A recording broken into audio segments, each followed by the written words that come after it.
I moved into the apartment about 6 months ago. It was in a quiet suburban neighborhood, nothing fancy, but perfect for someone like me starting a new job and needing a fresh start. The rent was cheap and the location was great. I didn't expect much beyond that. At first, everything was fine. The apartment had that strange smell all old places have, but I didn't mind. I got into a routine quickly. Work, home, eat, sleep, repeat. But then things started to feel off. It wasn't anything big at first, just little things. I'd come home and my toothbrush would be on the wrong side of the sink. I figured I must have been rushing in the morning and didn't remember. Then, the kitchen cabinets. I know I closed them. I've always been a bit obsessive about it, but I'd come home to find one or two slightly open. I brushed it off, telling myself I was just being paranoid or careless. One night, I was lying in bed when I heard footsteps in the hallway. My heart jumped into my throat. I convinced myself it was just the neighbors. Thin walls, right? But when I checked, there was no one. The hallway was empty, and the building was dead silent. Maybe the floorboards were creaking. Things escalated from there. I couldn't ignore it anymore.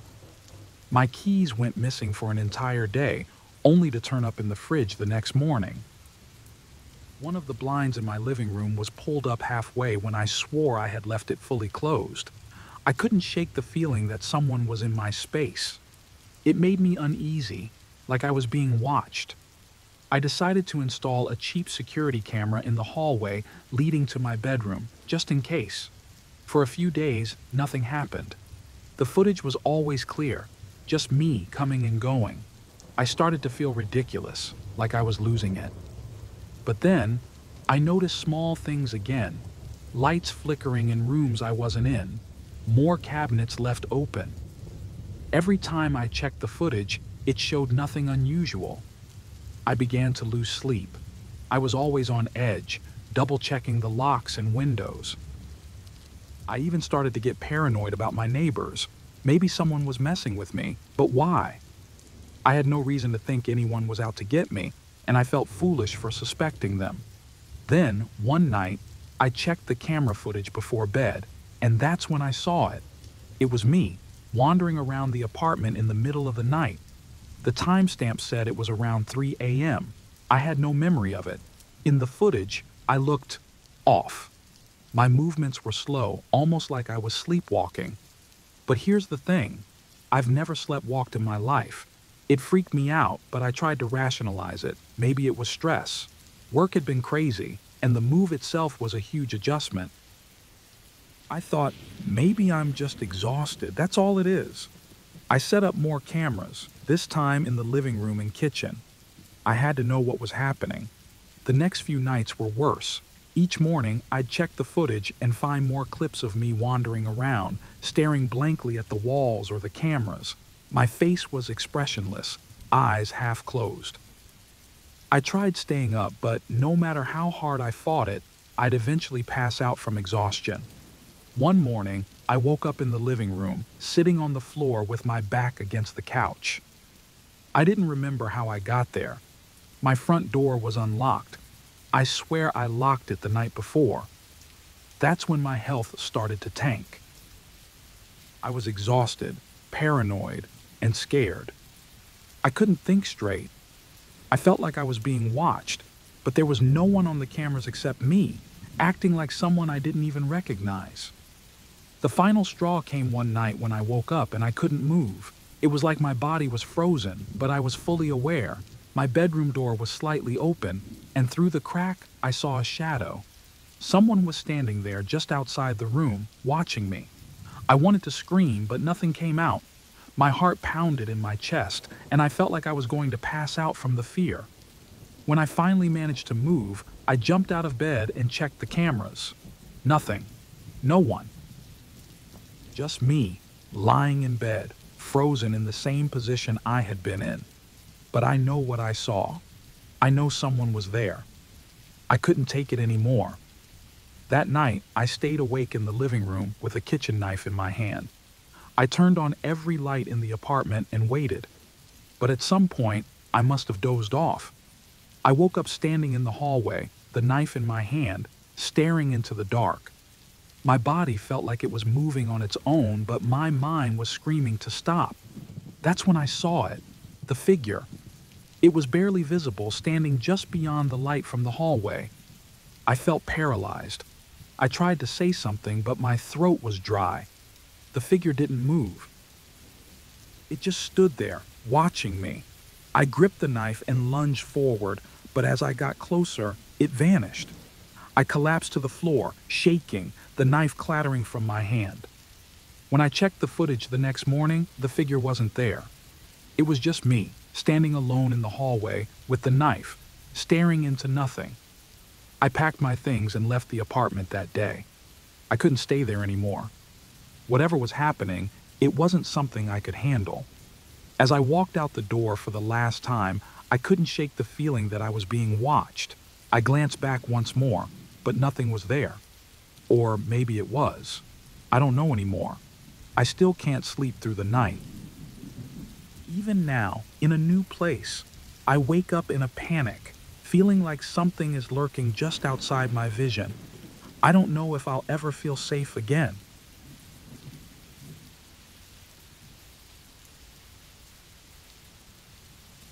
I've been living in my grandmother's old house for about 6 months now.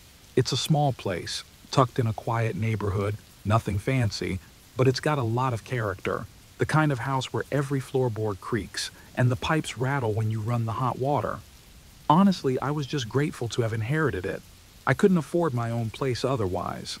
It's old and kind of drafty, especially the basement, which I've avoided for the most part. I work from home, so I don't really need to go down there often. The basement's always cold, even when the heating is on. And speaking of the heating, it's pretty loud. I've chalked up a lot of the noises at night to that. A clanking sound that echoes through the vents, or soft thuds as the system kicks on. But recently, the noises have been getting harder to ignore. The first few nights, it was just something faint. Like the usual house settling noises. I didn't think much of it at first. I mean, it's an old house. There's always going to be some weird sounds, right? But last week, I started to notice the sounds more. They were louder. At first, just thudding, like something heavy shifting. Then, it started to sound like shuffling. It was subtle, but once you start listening, you can't unhear it. I tried to convince myself it was the heating system acting up, but something about it felt off. The layout of this house is strange too. I don't know if it's because of when it was built or if my grandmother had it modified, but the basement seems bigger than it should be. The shelves are dusty, and I've never really bothered cleaning them. It's not like I spend any time down there. But as the noises got louder, I started avoiding the basement altogether. It's weird. I almost feel like the air changes when I pass the door, colder, heavier. A few days ago, I mentioned it to a friend on the phone. She laughed it off, said it's probably just the house settling, or maybe some raccoons got into the walls.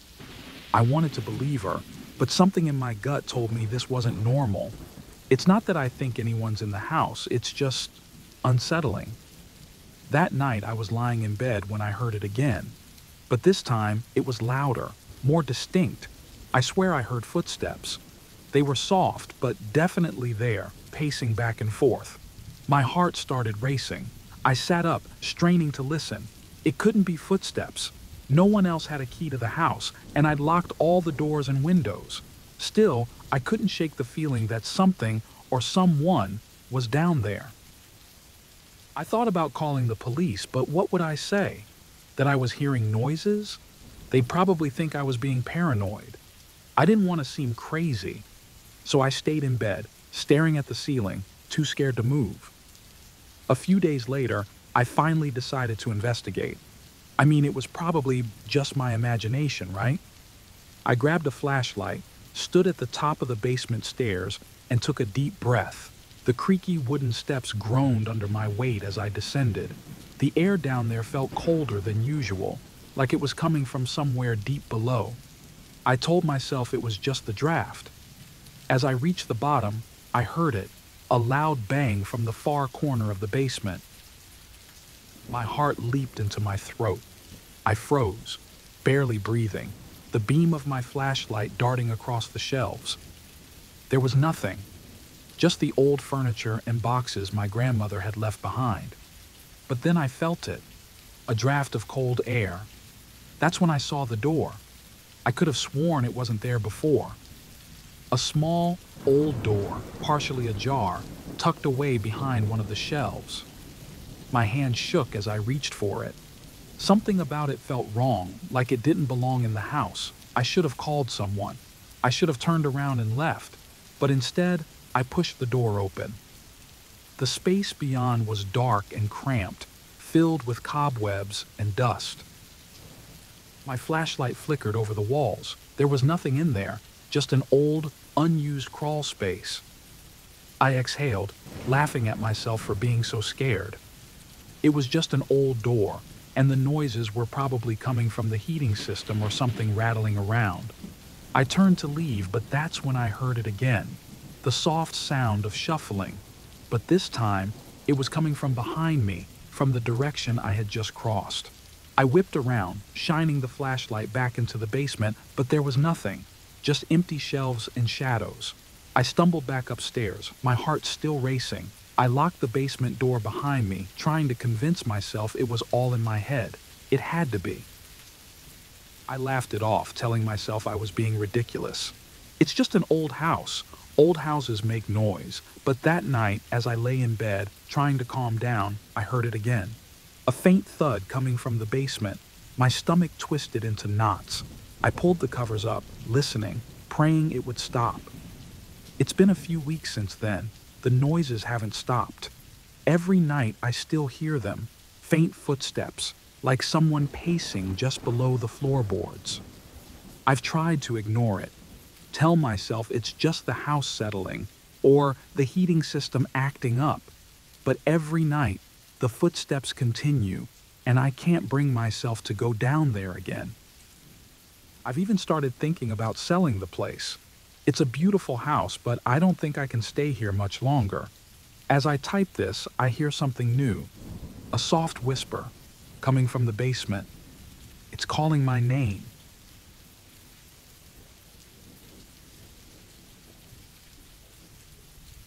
I never thought I'd be one of those people writing about something like this, but here I am. I'm not even sure if anyone will believe me, but I need to get it out. I'm a university student. I live in a small dorm on campus, alone.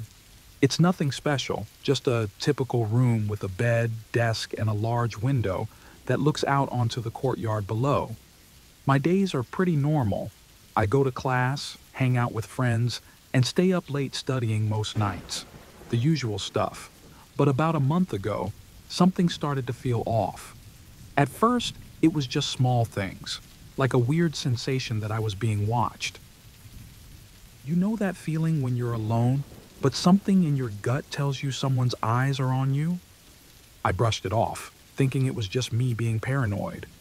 One night, though, after a long study session, I noticed something outside my window. A man. He was standing in the courtyard, far enough away that I couldn't see his face clearly, but close enough to know he was looking right at me. I figured he was just passing by, maybe a drunk student or someone waiting for a friend. But he didn't move. He just stood there, staring. I pulled the blinds down and tried to ignore it, convincing myself it was a one-time thing. It wasn't. The next night, he was there again. Same time, same place, just standing and staring. I started to get really uncomfortable, but I told myself it was probably just a coincidence, some random guy who happened to pass by. Except it kept happening. Night after night, at almost the exact same time, I'd see him outside, always in the same spot, always staring at my window. I started pulling the blinds down earlier, trying to block him out. But knowing he was there, outside, waiting, made my skin crawl. I couldn't focus on studying. I'd hear noises at night, footsteps, maybe, or just the wind, but every sound felt amplified. My sleep started to suffer, and soon I found myself avoiding my room in the evening. I'd go to the library or stay out with friends just to avoid the dread of looking out my window. After a week of this, I decided I couldn't take it anymore. I was done feeling like a prisoner in my own dorm, so I decided to confront him. One night, I built up the courage to open the blinds and yell at him, hoping it would scare him off, but the moment I touched the blinds, he was gone, just vanished. No sound, no movement, nothing. My heart was pounding, and I couldn't shake the feeling that he knew I was about to do something, like he was one step ahead of me. The next morning, I reported it to campus security. They were nice enough, but they didn't seem too concerned. They sent someone to check the area, but of course, by then, there was no one around. The security officer told me it was probably just a local loiterer or some drunk guy wandering through campus. That was supposed to make me feel better, but it didn't. I became more paranoid after that. Every night, I'd stay up late with my lights off, peeking through the blinds to see if he'd come back. And he did. Only this time, he was closer. Instead of standing far out in the courtyard, he was just a few feet from my building, still staring up at my window. I called campus security again, but by the time they arrived, he was gone. It was like he knew when to disappear. My anxiety was through the roof. I started questioning everyone I saw on campus, looking for anyone who might resemble him, wondering if he was someone I knew or had seen around before. But nothing seemed to fit. I stopped going out with friends and avoided telling anyone else because I didn't want to sound crazy. But I was losing it. Then, one day, I was leaving my dorm when something caught my eye. In the glass reflection of the hallway, I saw him. He wasn't outside anymore. He was in the building on the third floor, just walking past as if he belonged there. My stomach dropped. It was him, the man who'd been watching me. I ran back to my room, locked the door, and called the police. This was more than just some random guy standing outside. He was in the building. I explained everything to them, panicking, but they couldn't find him. They checked the security footage, but nothing showed up.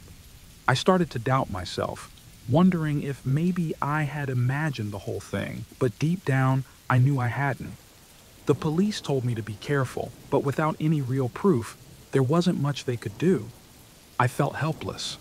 It wasn't until the next morning that I saw him again. This time, he wasn't trying to hide. As I was walking through the main campus hall, I spotted him, wearing a janitor's uniform and a university staff badge. He looked right at me, gave the smallest hint of a smirk, and then walked away, blending into the crowd of students. I felt sick. He was part of the university staff. He could be anywhere, at any time, and there was nothing I could do about it. That night, I double-checked the lock on my door, pulled the blinds down tight, and tried to convince myself I was safe. But I wasn't. I knew that. I didn't know what to do. Should I drop out, leave the dorm, go home? But there was no guarantee he wouldn't follow me, no guarantee he wouldn't be back. As I'm typing this, I can hear footsteps outside my window again. I don't know what he wants or how long this will go on, but I'm scared. I don't feel safe anymore.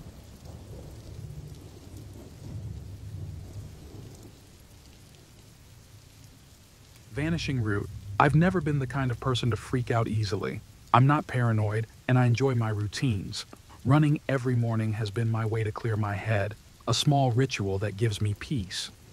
There's a trail not far from my house, quiet, secluded, and surrounded by trees. I love the stillness of it, the way it felt like it was just me and nature. It helped me reset before starting my day. But a few weeks ago, something changed. It was subtle at first. I started feeling like someone was watching me while I ran. You know that feeling, like eyes are on you even though you can't see anyone?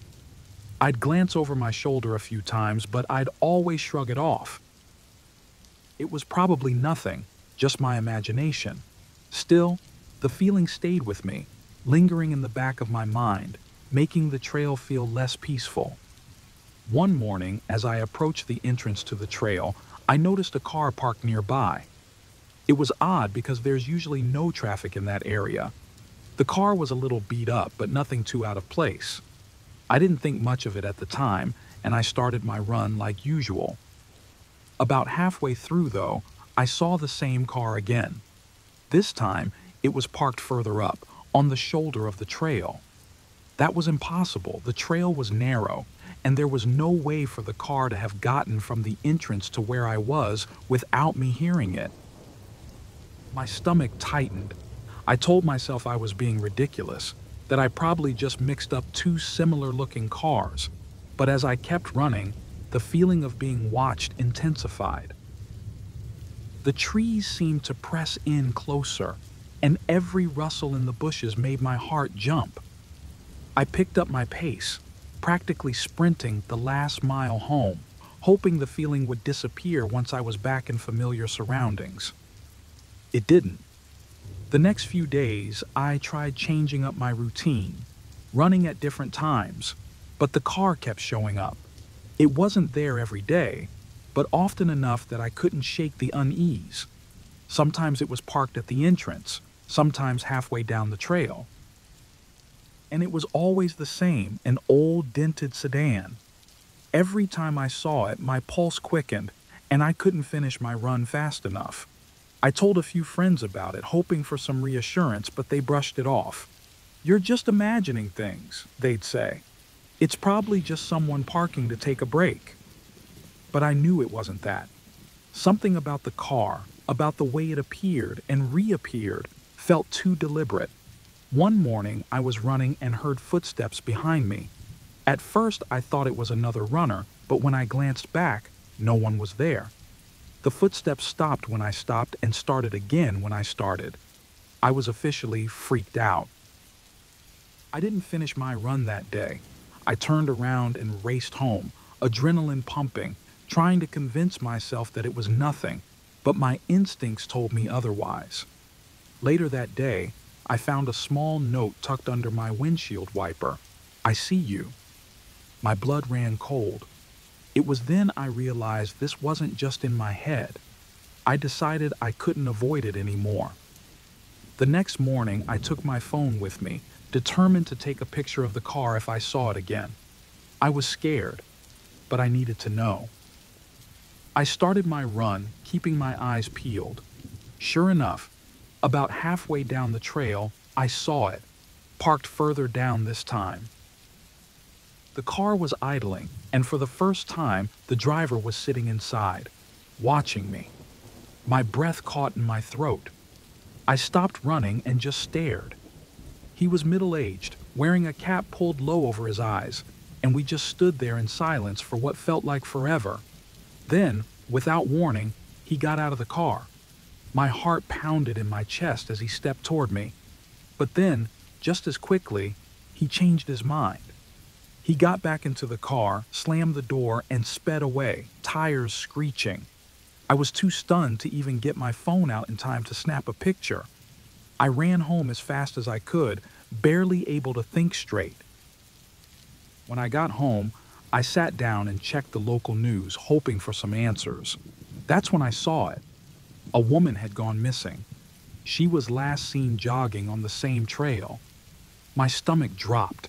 It hit me all at once. I could have been next. I had been watched, followed, maybe even targeted. That man, whoever he was, wasn't just parking on the side of the road. He was watching me, waiting for something. And now, someone was missing. I didn't need to be told twice. I stopped running on that trail immediately. I switched to a crowded park on the other side of town, but the feeling didn't go away. Every time I saw a car parked on the side of the road, my heart raced. I kept thinking about the man, about his eyes as he watched me, and I wondered if he'd show up at my new running spot. Even at home, I couldn't shake the feeling that I was being watched. My phone buzzed one evening, and when I checked it, there was a new message on one of my social media accounts. The profile had no picture, no details, just the words, "I'll see you again soon." I haven't gone running since. I try to go about my day, but I'm always looking over my shoulder, always feeling like someone's just out of sight, watching me. I keep asking myself what would have happened if I hadn't run that last time, if I hadn't noticed the car when I did. And honestly, I don't know if the worst is over. I don't think it is.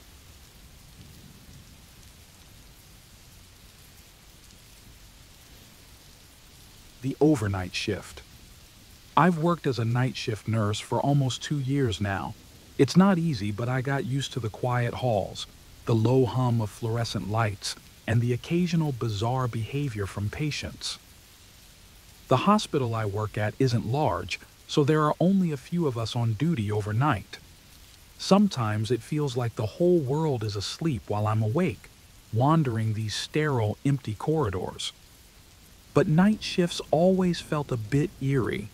Not scary, just off.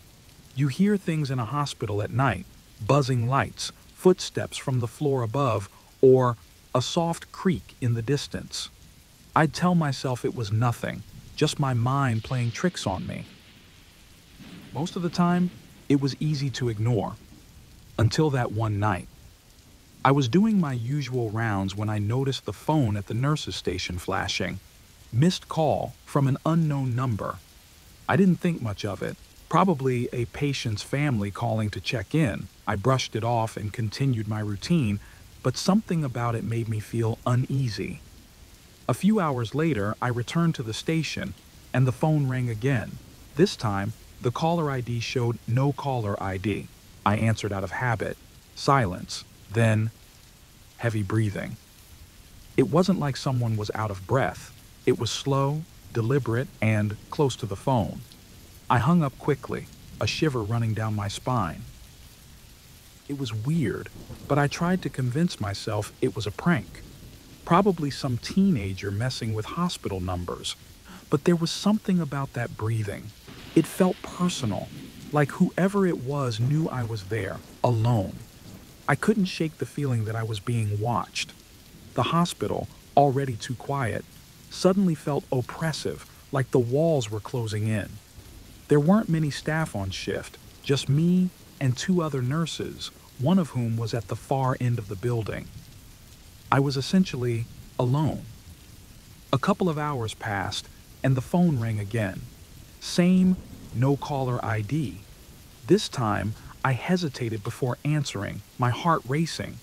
The breathing was louder, heavier. And then, just before I hung up, I heard a faint whisper, "I see you." I slammed the phone down, my hands trembling. I told my boss about it during a break, hoping for some kind of reassurance. She shrugged it off.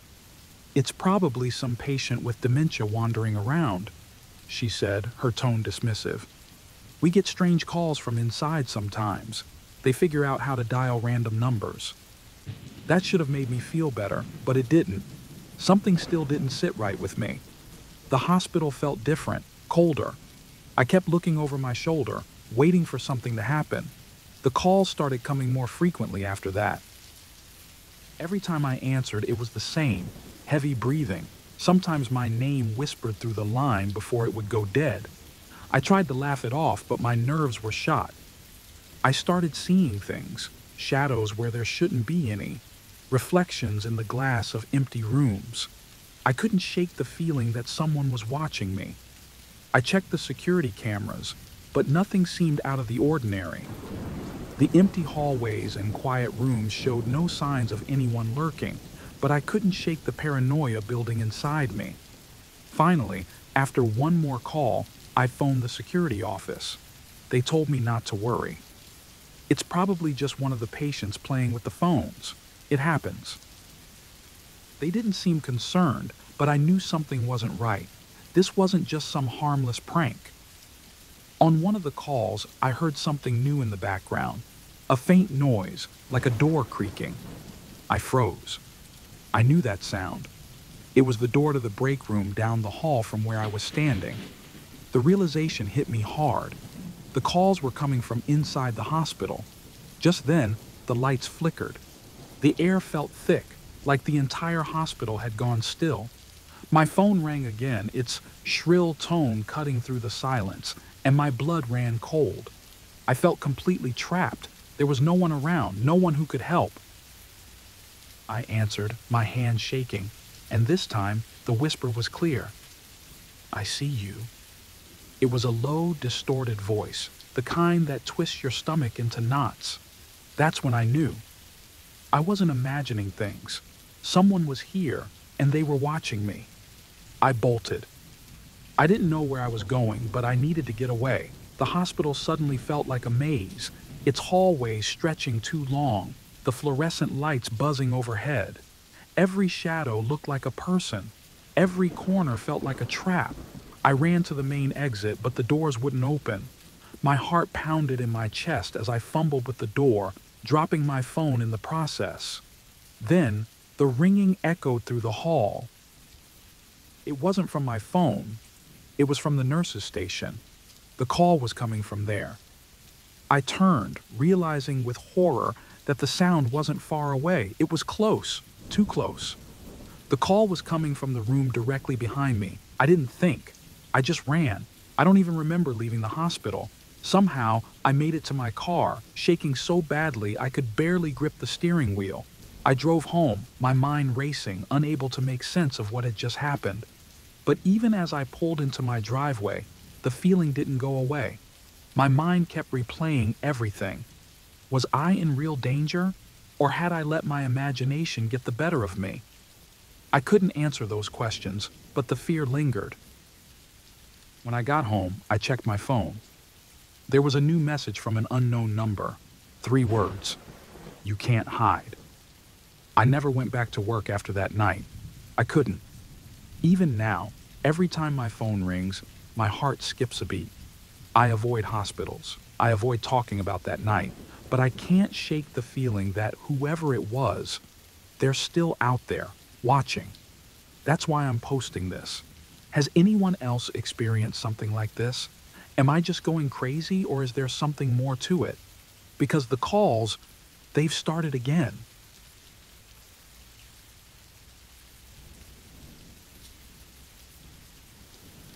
The misplaced keys. I live alone in a small apartment on a quiet street. Nothing fancy. It's a comfortable setup. Just me, my routines, and work keeping me busy. Last night, I went out with some friends. We had a few drinks at the local bar, nothing crazy. It was one of those regular nights where nothing stands out. Around midnight, I decided to head home. I remember pulling my keys out of my jacket pocket to check the time before leaving the bar. I'm sure I had them. The walk back wasn't far, just a few blocks. But as I reached my front door, I realized something wasn't right. My keys were gone. At first, I figured I must have dropped them somewhere along the way, but my gut was telling me something was off. It wasn't like me to lose things, especially something as important as my keys. Still, I brushed it off as me being tired and a little buzzed from the night. As I stood there in the dark, fumbling through my pockets, I couldn't shake this weird feeling, like someone was watching me from nearby. I retraced my steps, using my phone's flashlight to scan the sidewalk and the curb where I'd parked my car. Nothing. I walked all the way back to the bar, thinking I might have left them on the counter or dropped them outside. Again, no sign of them. Frustration started to creep in, and with it, anxiety. It was late, I was exhausted, and all I wanted was to crawl into bed. I called my landlord, apologizing for waking him up at this hour. He wasn't too happy about it, but he agreed to drop off the spare key. About 20 minutes later, I was finally inside. But that's when things took a turn. I locked the door behind me and tossed the spare key on the kitchen counter, only to see something that made my heart skip a beat. My missing keys were already there, sitting in the exact spot where I always put them. My brain struggled to process it. How could they be there? I was locked out, standing at my front door just minutes ago.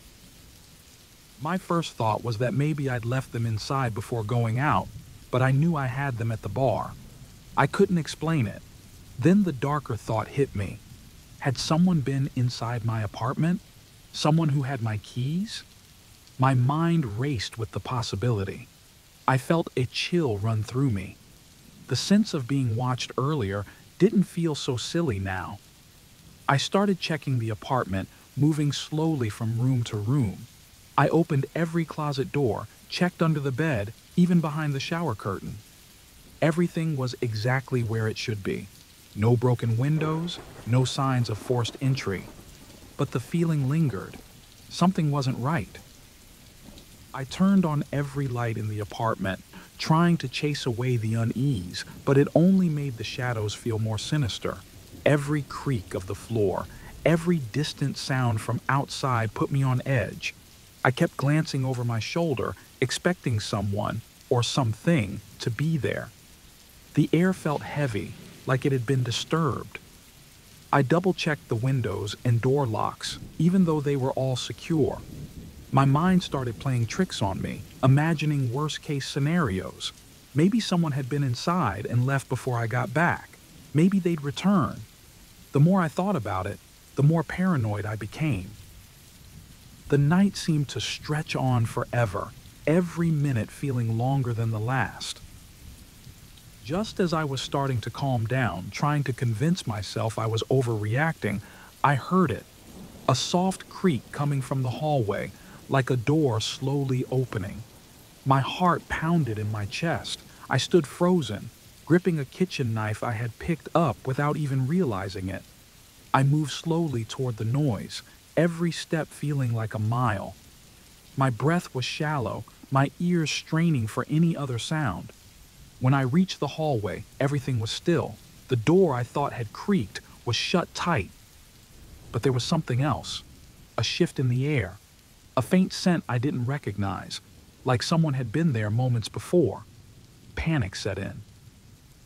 I rushed to the front door, ready to leave the apartment entirely, but something stopped me. What if it was just in my head? What if I was imagining everything? I felt trapped between fear and reason, unable to trust my own senses. As I stood there, trying to make sense of it all, I heard it again. This time, faint footsteps behind me. I spun around, but there was no one. Nothing but the silence of the apartment. My chest tightened, and I waited for what felt like hours, expecting something to happen. But the sound didn't come again. Finally, I locked the door and slumped onto the couch, too wired to sleep, but too exhausted to keep standing. I stayed awake, listening for any sound, any sign that I wasn't alone. But the night dragged on in tense silence. I started to question everything. Maybe I imagined the footsteps. Maybe the creak was just the apartment settling, but no matter how much I tried to rationalize it, the unease never left. By morning, the apartment felt normal again. The sunlight made the fear from the night before seem ridiculous. I checked the locks and windows one more time just to be sure. Everything was fine. The keys were still sitting on the counter where I found them. There was no sign that anyone had been here but me. Still, I couldn't shake the feeling. Even as I got dressed for work, something gnawed at the back of my mind. I caught a glimpse of myself in the mirror, my own reflection, and for a split second, I didn't recognize the face staring back. I brushed it off as exhaustion, but the feeling didn't go away. Even now, as I write this, there's a nagging sense that I missed something important. Maybe it was nothing, or maybe I wasn't alone after all.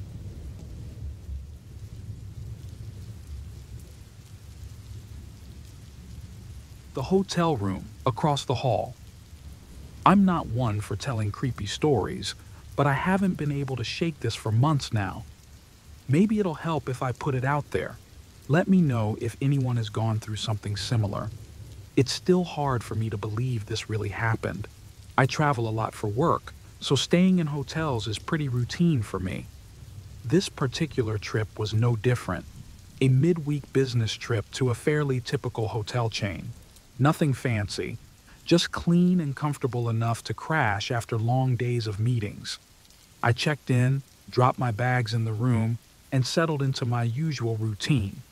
The hotel itself was unremarkable. It had that faint, musty smell that's typical of older places, and the lights in the hallway flickered occasionally. I didn't think much of it at first. The room across the hall had one of those "Do Not Disturb" signs hanging on the door, and I didn't see anyone coming or going. On the first night, I heard muffled noises, probably someone watching TV, but I didn't pay much attention. Thin walls, I figured. By the third day, though, things started to feel off. I began to notice the room across the hall more. The "Do Not Disturb" sign never moved, but I still never saw anyone enter or leave.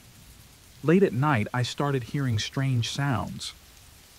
One night, around 2 a.m., I was jolted awake by loud, heavy thuds, like something being dragged. My heart was pounding as I lay there, trying to make sense of it. I told myself it was probably furniture being moved or luggage being shuffled around. The next morning, I saw a couple of large duffel bags outside that same door. They hadn't been there the night before. As I watched, someone quickly pulled them inside, avoiding eye contact with me. It didn't feel right. My gut was telling me that something weird was going on, but I tried to brush it off.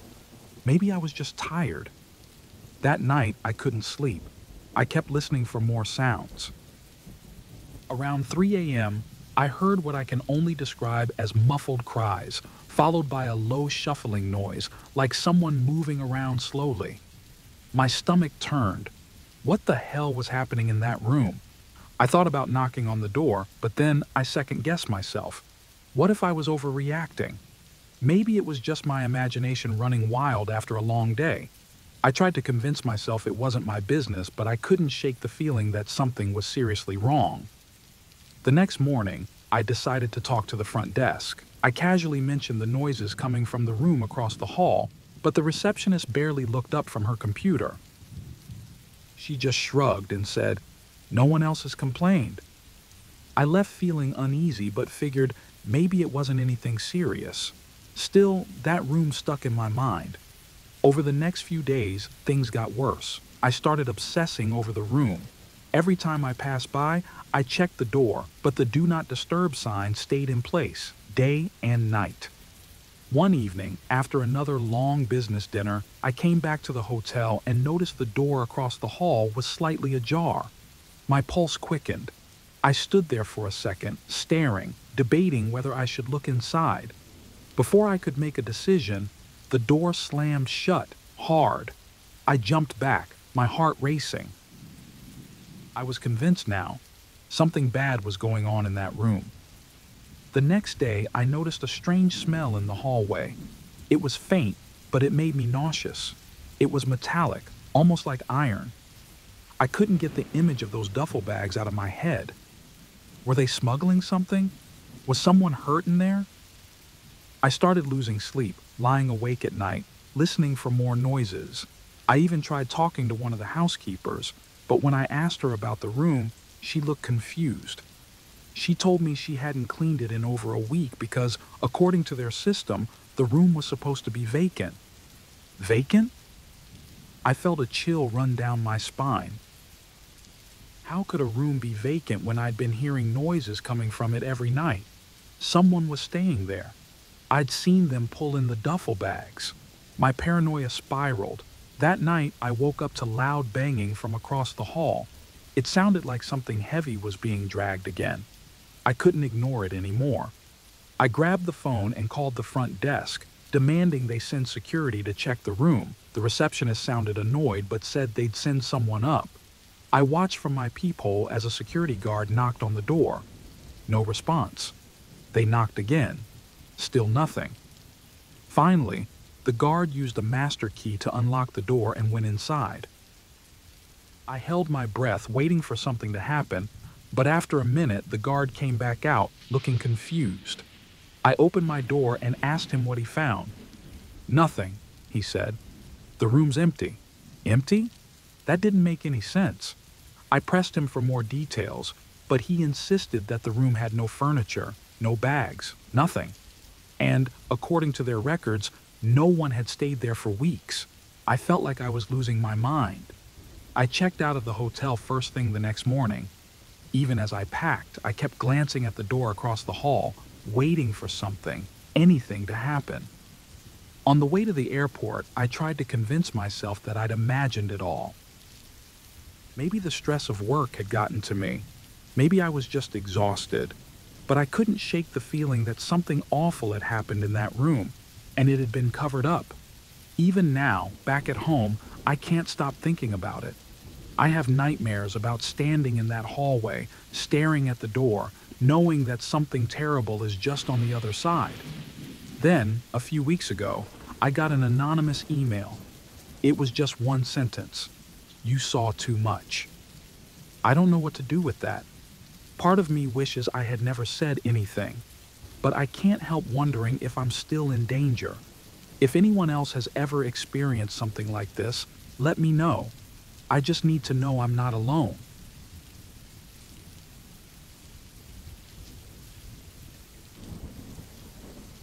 I had a typical night out with friends. Drinks, laughter, and the usual bar hopping in the city we had lived in for years.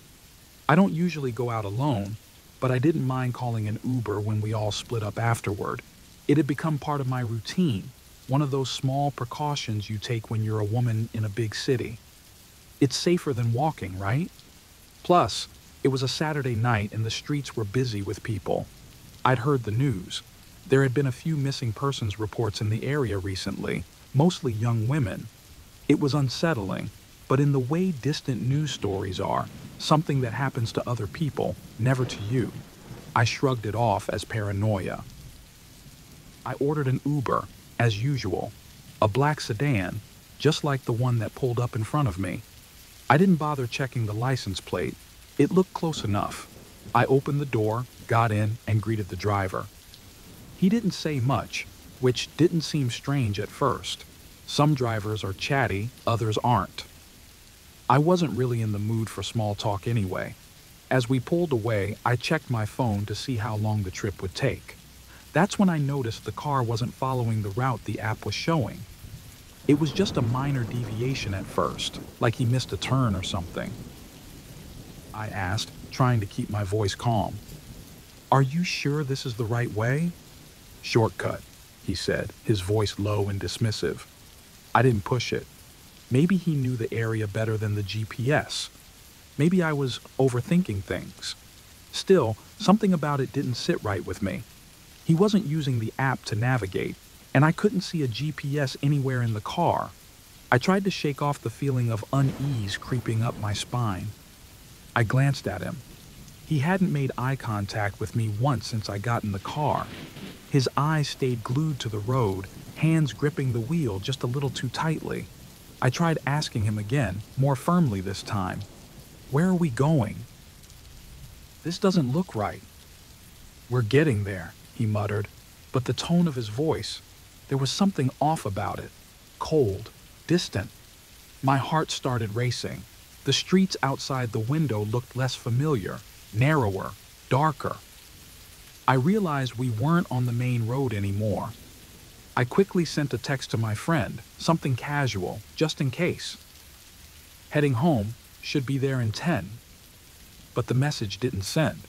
My signal was gone. Of course. I tried to laugh it off, even though my hands were shaking now. This couldn't be happening. It couldn't. Trying to stay calm, I pretended to call someone, holding the phone to my ear like I was having a conversation. "Yeah, I'll be there in a few minutes," I said loudly, hoping the driver would hear and get the hint. But he didn't react. His silence was suffocating. The more I spoke, the more the dread grew. "Can you let me out?" I asked, my voice shaking slightly. He didn't respond. I tried again, louder this time. Still nothing. That's when I noticed his hands, white-knuckled, gripping the wheel so tightly they were shaking. I reached for the door handle, trying to discreetly unlock it, but it didn't budge. He had control of the locks. Panic flooded through me. This wasn't just in my head. I was trapped. My breath came quicker as I realized I needed to get out. Now. The car slowed slightly as we approached a red light, and I saw my chance.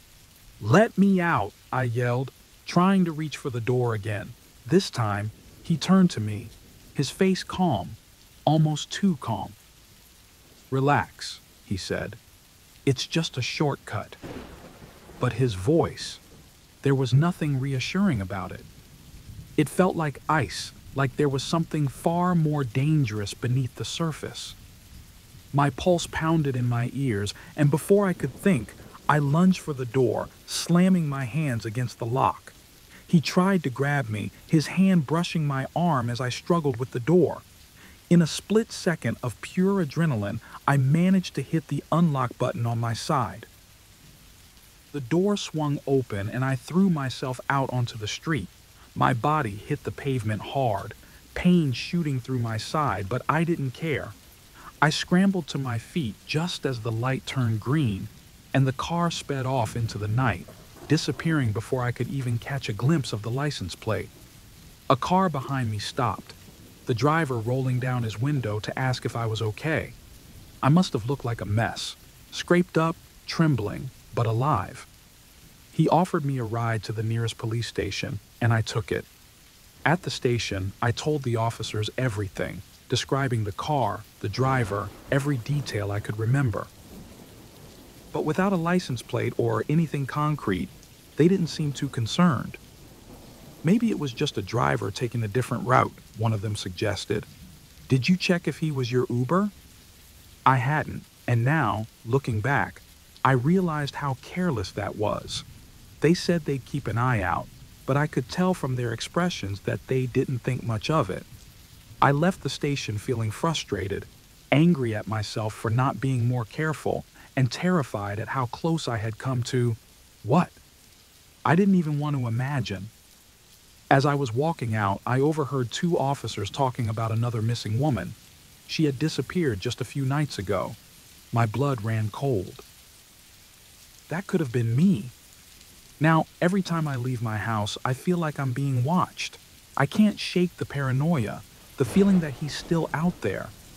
Then, last night, I got a notification from Uber, a ride request I never made. It was the same black sedan.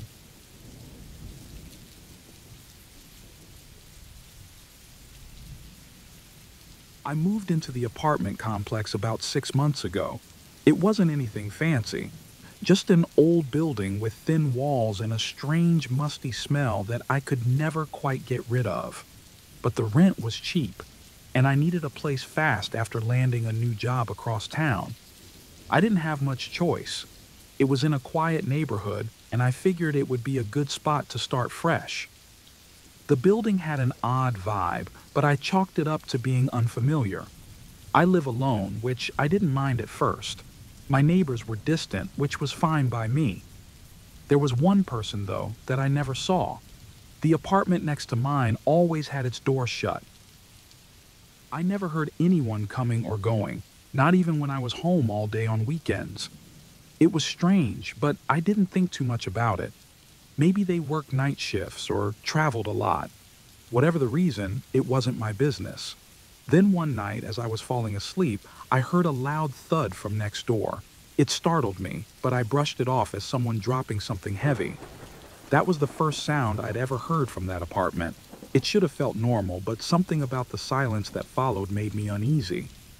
In the days after that, I noticed that the building seemed off.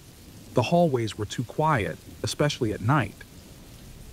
It was the kind of quiet that made your skin crawl, like the walls were holding their breath. When I passed other tenants, they avoided eye contact or hurried away. The whole place had an air of discomfort, like no one wanted to admit they were living there. Then, the noises started getting worse. At night, I could hear more thuds, sometimes followed by what sounded like furniture being dragged across the floor. I stayed up late, straining to listen, but every time I tried to focus, the sounds would stop. It was maddening. One morning, I found a note slipped under my door. It was written in shaky handwriting and simply said, "Stay quiet at night. Don't ask questions." There was no signature, no explanation. It freaked me out. Who would leave something like that? Why? I thought about asking my neighbors, but something told me they wouldn't be any help. They all seemed too disconnected. I started to feel like I was being watched, like someone was just waiting for me to make a mistake. That night, I lay awake, hyper aware of every creak and groan of the building. But nothing happened. Just dead silence. I convinced myself the note was a prank, maybe from someone bored or trying to scare the new tenant. But the noises didn't stop. In fact, they got worse. Thudding sounds, always late at night, always from that same apartment. They started to feel deliberate, like someone was hitting the walls on purpose. One night, a crash so loud shook me out of bed. I jumped up, heart pounding, and pressed my ear to the wall. Nothing. Not a single sound. The silence felt unnatural, like it was being forced on me. I couldn't take it anymore. The next morning, I knocked on the door of the neighbor's apartment. No answer. I knocked again, harder, but it was like no one was there. I thought about calling the building manager, but I hesitated. What would I say? That my neighbor was making weird noises and someone left a creepy note? I didn't want to seem paranoid, so I tried to ignore it. But I couldn't shake the feeling that something was wrong. I barely slept.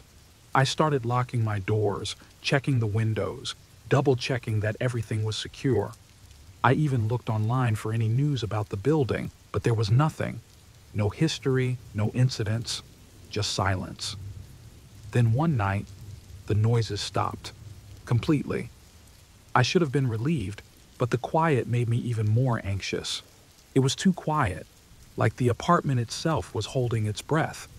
I couldn't shake the feeling that I wasn't alone. I started imagining someone watching me, hidden behind the walls. The breaking point came a few days later. I was trying to sleep when I heard frantic banging on the wall between our apartments. It sounded desperate, like someone in real trouble. My heart raced, and before I knew it, I was out of bed, rushing to the neighbor's door. I knocked, shouting for them to answer. Still nothing. In a panic, I twisted the doorknob. It wasn't locked. I hesitated, but pushed the door open. The apartment was empty, completely empty. No furniture, no decorations, nothing. It was like no one had lived there for months. But there were signs that someone had been there recently. A dirty plate on the floor, papers scattered across the table, and a chair knocked over. It felt like someone had left in a hurry. The air was thick and stale, like the room hadn't been touched in days, but I swear it felt like someone had just been there, breathing. My skin crawled, and I backed out of the apartment, slamming the door behind me. I called the police. They didn't take me seriously. The officer who showed up told me it was probably a previous tenant who hadn't fully moved out. He brushed off my concerns about the noises, saying I was probably hearing things in an old building. They didn't even bother to investigate. I felt helpless. I tried to move on, but the unease never left. The other tenants seemed even more distant. Some avoided me entirely. I started to wonder if they knew something about that apartment, about whoever lived there. One night, I heard it again. A soft thud from the apartment next door. But I knew no one lived there. I couldn't take it anymore. I packed my things and moved out the next morning. Before I left, I asked the building manager about the neighbor. He just shrugged and said, "People come and go. That's how it is around here." I've moved to a new place now, but I can't shake the feeling of dread that hangs over me. Sometimes I dream about that old apartment, the oppressive silence, the feeling that someone or something was always there, just beyond the walls. A few days ago, I got a text from an unknown number. It said, "Keep quiet at night." I haven't slept since.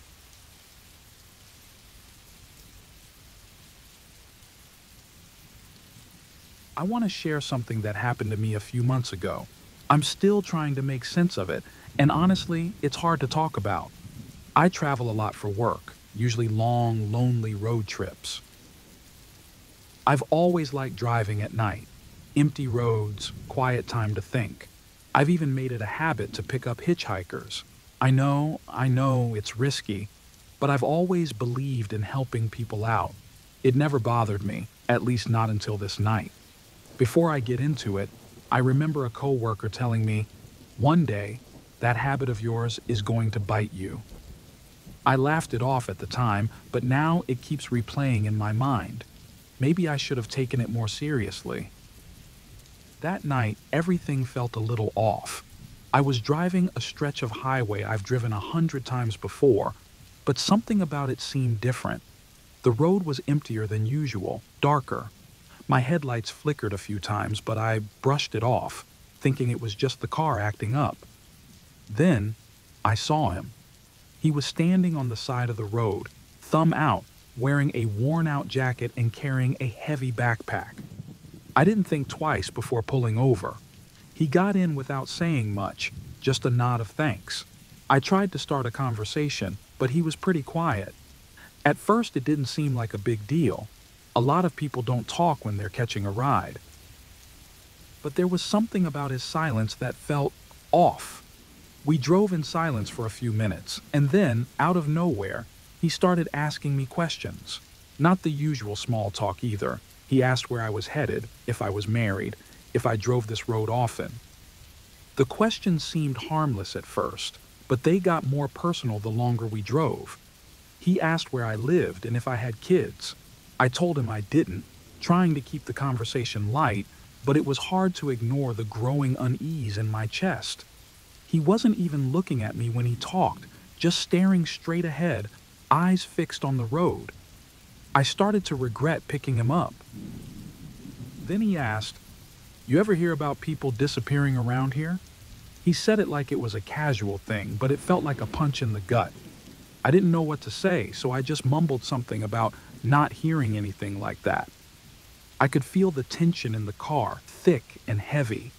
I kept telling myself I was overreacting, that this was just a weird guy who didn't know how to make conversation. But my gut told me otherwise.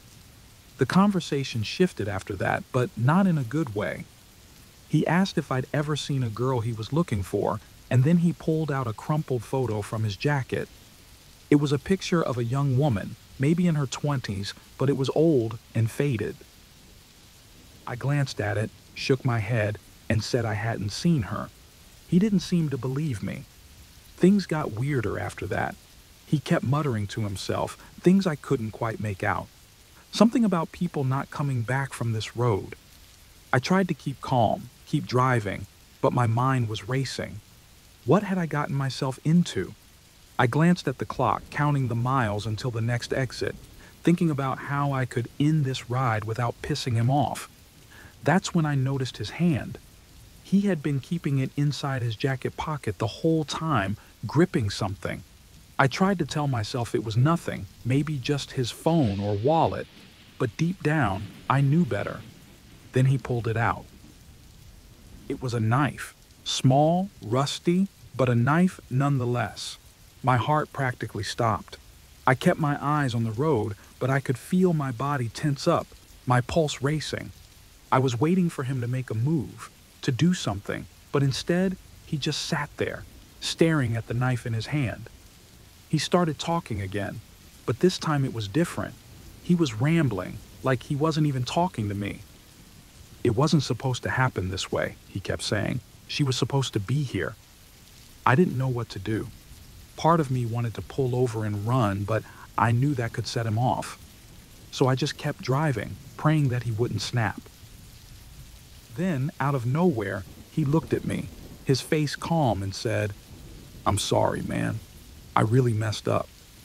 He pointed to the next exit and told me to pull over. I did, heart pounding in my chest, my hands shaking. He got out of the car without another word, still holding the knife, and walked off into the darkness. I didn't wait around. As soon as he was out of sight, I floored it, speeding down the highway. My hands were trembling, and I couldn't stop replaying everything in my head. Who was he? What did he want? Was I in danger the whole time, or was he just some lost soul with a messed up mind? The rest of the drive was a blur. I kept looking in the rearview mirror, half expecting to see him standing in the middle of the road, but he was gone. Just thinking about it now makes my skin crawl. I haven't picked up a hitchhiker since, and I'm not sure if I ever will.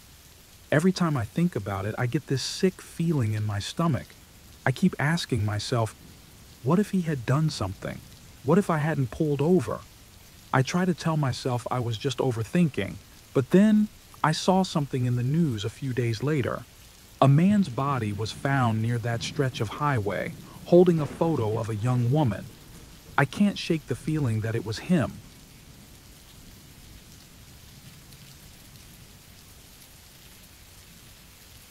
The forgotten surveillance camera. Hey Reddit. I'm not really sure how to start this, but I've been dealing with something for the past few weeks, and I need to get it off my chest. I live alone in a small suburban neighborhood, and it's always been pretty quiet here. Nothing much happens except for the occasional neighborhood BBQ or kids playing in the street, but lately, things have been different. A couple of months ago, there was a string of break-ins in the area. Nothing too violent, but enough to make me uncomfortable. So, like any cautious person, I decided to install a security camera system around my house. It gave me peace of mind, and for the first few weeks, I didn't think about it much. My routine stayed the same. Work, come home, maybe watch a show, scroll through Reddit, and go to bed. Life felt normal. Then, I started noticing small things. A creak outside when I was sure there was no wind, or a car parked on the street that I hadn't seen before. It was nothing serious, so I brushed it off. I mean, I live alone. Sometimes you get jumpy over nothing. But a couple of days ago, I finally decided to check the footage, just to be sure. I'd never actually looked at it before because, well, I didn't think I needed to. Big mistake. I sat down with a glass of wine, expecting to see a stray cat, or maybe the neighbor walking their dog at night. The footage started normally enough. Just the usual shots of my yard, a delivery guy dropping off a package, some cars passing by. But then, around 2 a.m., I saw something that sent a chill down my spine. There was a figure standing in my yard. At first, I thought it was just a shadow or something the camera picked up by mistake. But no, this was a person, motionless, standing near the tree in my front yard, staring directly at the camera. They didn't move, just stood there, looking. I immediately paused the footage and rewound it, trying to figure out how long they'd been there.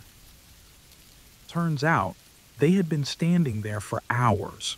The figure never moved, just stood with their head slightly tilted, like they were watching, waiting. I went back through the footage from the previous nights, and the same figure appeared every night for a week.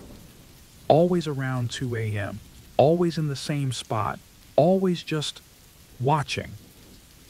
I can't explain it, but it felt like they weren't watching the house, they were watching me. The worst part, on the most recent night, they were closer, much closer. I paused the footage, zoomed in, and saw a man in a mask standing directly in front of my bedroom window. I panicked. I checked the time. It was around 2 a.m. now. My heart was racing as I ran to the window, but there was nothing there. Just the empty yard, still and quiet. I called a friend, my voice shaking, trying to explain what I had seen. They told me it was probably just some prank or a nosy neighbor, but I knew better. I reported it to the police anyway, but by the time they came to check, the figure was gone. They didn't find anything and said it was probably nothing to worry about, but they promised to keep an eye on the area. Still, I couldn't shake the feeling of being watched. I couldn't sleep, knowing that someone had been standing outside my window. I set up motion alerts on my phone, hoping it would give me some peace of mind. For a few nights, nothing happened. No alerts, no strange figures in the footage. But the silence was almost worse. It felt like something was building up, like the calm before a storm. I became obsessed, checking the footage every night. Nothing. Until one night when my phone buzzed with a motion alert at exactly 2 a.m. I hesitated, afraid to look. But I had to know. I opened the live feed and there he was, standing at the edge of the yard again. This time, he was holding something. I couldn't see clearly, but it looked like a crowbar or some kind of tool.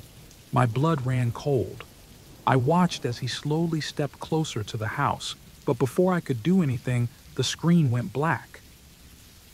The camera feed had been cut. I tried everything to reconnect, but nothing worked. That's when I heard it. A soft tapping on my front door. It wasn't loud, but it was enough to send my heart racing. I grabbed a kitchen knife and froze, listening. The tapping stopped, replaced by a louder knock. I crept toward the door and peered through the peephole, expecting to see him, but no one was there.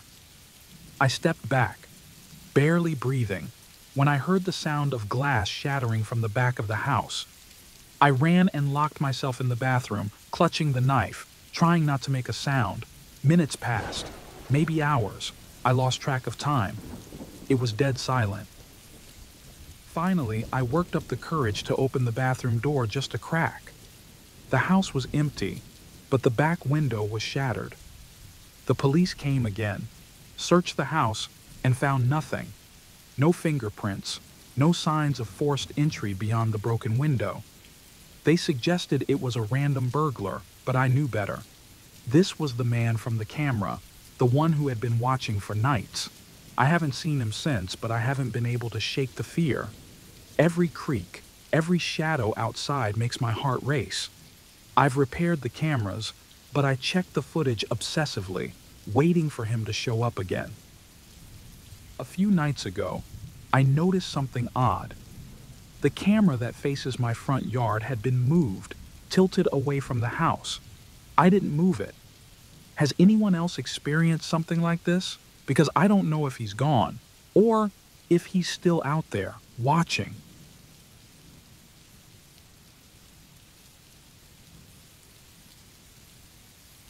I've never been the type to go to parties.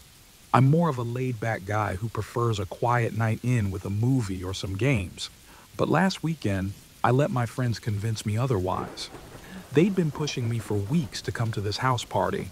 One of those things where someone knows someone and you end up in a random house in the suburbs. I wasn't even sure whose place it was, but they promised it would be fun. In hindsight, I wish I'd just stayed home. The house seemed pretty normal, a quiet street, nice enough. There were already a lot of people there when we arrived, music blasting, and people spilling out onto the porch. I didn't know many faces, but the vibe was good. A few beers in, I started to relax. It wasn't until much later that I noticed something strange. A guy from the party had disappeared down into the basement. I didn't think much of it at the time, just figured it was someone being curious, maybe checking the place out. That's when a couple of guys I'd met at the party, barely knew their names, started egging me on, saying we should check out the basement. "It's haunted," one of them laughed. They were clearly messing around, but after a bit of back and forth, I went along with it. "It's just a basement, right?" The stairs creaked as we descended. The air was cooler down there, and the walls were lined with old junk, shelves filled with boxes, some old tools, and an assortment of random crap. It wasn't anything special, but as soon as I was all the way down, I heard the door slam shut.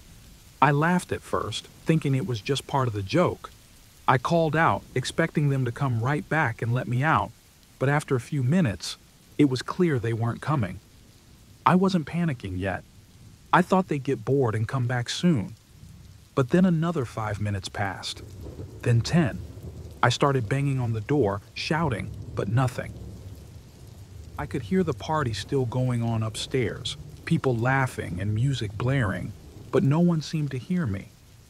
That's when I realized my phone was upstairs, sitting on the kitchen counter where I'd left it. The basement felt colder, more oppressive. I kept telling myself they'd come back. But as the minutes dragged on, I started to get this feeling in my gut that something wasn't right. I checked the walls for a window, something, but there wasn't one. It was like being in a box. I yelled louder, banging on the door harder, but it was useless.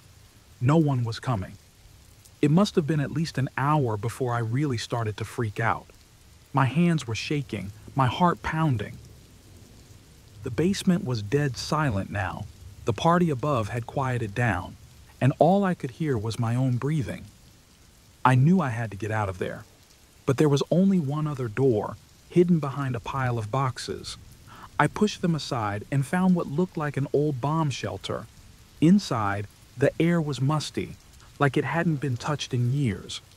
There were rusty cans of food, an old mattress with dark stains, and a creepy, faceless mannequin standing in the corner. I felt my stomach turn. This wasn't just some basement. There was something seriously off about this place. I found a child's toy, a pair of glasses, things that didn't belong down here. And on the walls? Graffiti, symbols, and weird phrases that made no sense. We never left. What the hell did that mean? I went back to the door, banging harder than ever. My knuckles hurt, but I didn't care. The party had gone completely silent now. I was alone, and the worst part was the sinking realization that maybe this wasn't a prank. Maybe they weren't coming back at all. Then I found it, a locked chest pushed into the corner. It looked old, like something you'd see in a museum. For reasons I can't explain, the sight of it terrified me. But I was desperate. Maybe there was something in it that could help me get out. I broke the lock with a rusty tool I found, and inside were personal belongings. Old letters, Polaroid pictures of people I didn't recognize, but some were of the house. One picture, though, sent a chill down my spine. The man in it looked like the host of the party, but younger, much younger. As I was sifting through the photos, I heard it, footsteps on the stairs. I froze. Finally, someone was coming to get me out. But the footsteps stopped just outside the door. No one called out. No one turned the handle. It was like whoever was there was just waiting. My heart was pounding so hard I thought it might burst out of my chest. I considered hiding, but there was nowhere to go. The footsteps didn't move. Then, slowly, I heard the click of the door unlocking. The door creaked open just a crack, but no one stepped in. The silence was deafening. I stood there, paralyzed, unsure if I should make a run for it or wait. The door swung open fully, revealing nothing but darkness. The basement seemed to stretch out into an endless void, and for a moment I couldn't tell if it was real or if I was imagining things. My legs finally kicked in, and I bolted for the stairs. I burst through the door into the house, but everything was off. The music was gone. The lights were dim. The house felt wrong, like no one had been there for years. The front door was wide open, so I ran. I didn't stop until I was outside, gasping for air. The sky was starting to lighten. Dawn. The street was empty. My friends' cars were gone. I looked back at the house, and in the basement window, I swear I saw someone standing there, watching me. But when I looked again, the figure was gone. I've tried talking to my friends about it since, but none of them remember the party. None of them even remember the house. And every night since, I've woken up to the sound of footsteps outside my door. I don't know if it's just in my head, but I can't shake the feeling that something followed me out of that basement, and I don't think it's going to leave.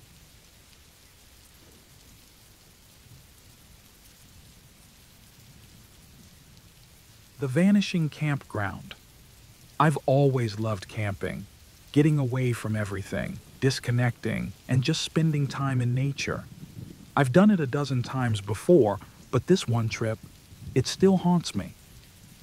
A few years back, two of my closest friends, Mark and Jenna, and I planned a camping trip. It was one of those last-minute things, and we decided to go a bit farther out than usual, about a 3-hour drive deep into the woods. The area was isolated, exactly what we wanted. No cell service, no people. Just us, the trees, and the quiet. We set up camp, and everything seemed normal at first, but something felt off, even as we started. There was this weird, faint smell in the air, like something rotting, but we brushed it off as dead animals nearby. And when we were setting up our tents, I kept feeling like someone was watching us. I even glanced around a few times, but it was just trees. Still, that feeling stuck with me. I didn't think much of it then, but now I wish I had. I didn't notice the trail of scuffed footprints leading away from our camp. The next day, we decided to go for a long hike. We left everything set up, our tents, sleeping bags, food. We were gone for hours, walking deep into the forest. It was beautiful, but the silence got to me. There were moments where the birds would stop chirping, the wind would die down, and it felt like the entire forest was holding its breath. When we finally made our way back, the sun was starting to dip behind the trees. I remember seeing the campsite and feeling my stomach drop. Everything was torn apart. Our tents were flattened, sleeping bags thrown around, backpacks emptied. At first, I thought maybe animals had gotten into our stuff, but no, it was too organized. Some things were untouched, like our wallets and phones, but food, gear, and clothes were scattered everywhere. Someone had gone through our things deliberately. Mark tried to calm us down, saying it was probably just a prank or maybe some hikers messing with us, but Jenna and I weren't buying it. I remember standing there, looking around, and feeling the woods closing in.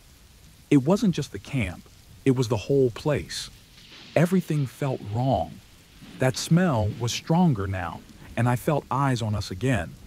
While we tried to gather everything, I noticed some of our gear wasn't just scattered, it was leading away, deeper into the woods. Small things, like Mark's water bottle and Jenna's hat, were strewn along this weird, faint trail. Mark, being stubborn, wanted to follow it, but Jenna was freaking out. "We need to leave," she kept saying. She was on the verge of tears, and honestly, I was starting to feel the same way. But Mark insisted we check it out. Reluctantly, we went with him. As we followed the trail, things got stranger. Mark's wallet was just lying open on the ground, untouched by any animals. It was as if someone had purposely placed it there.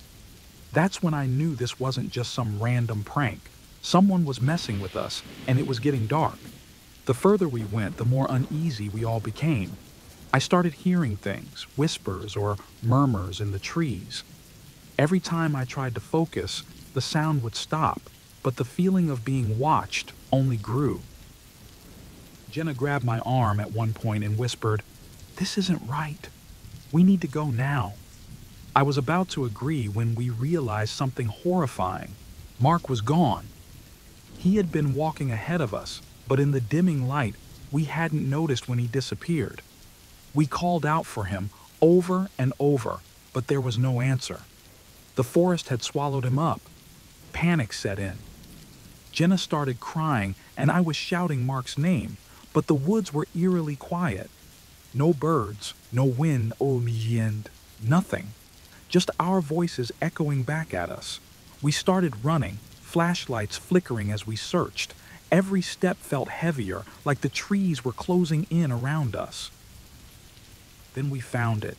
Mark's backpack, just lying on the ground, straps torn but untouched otherwise.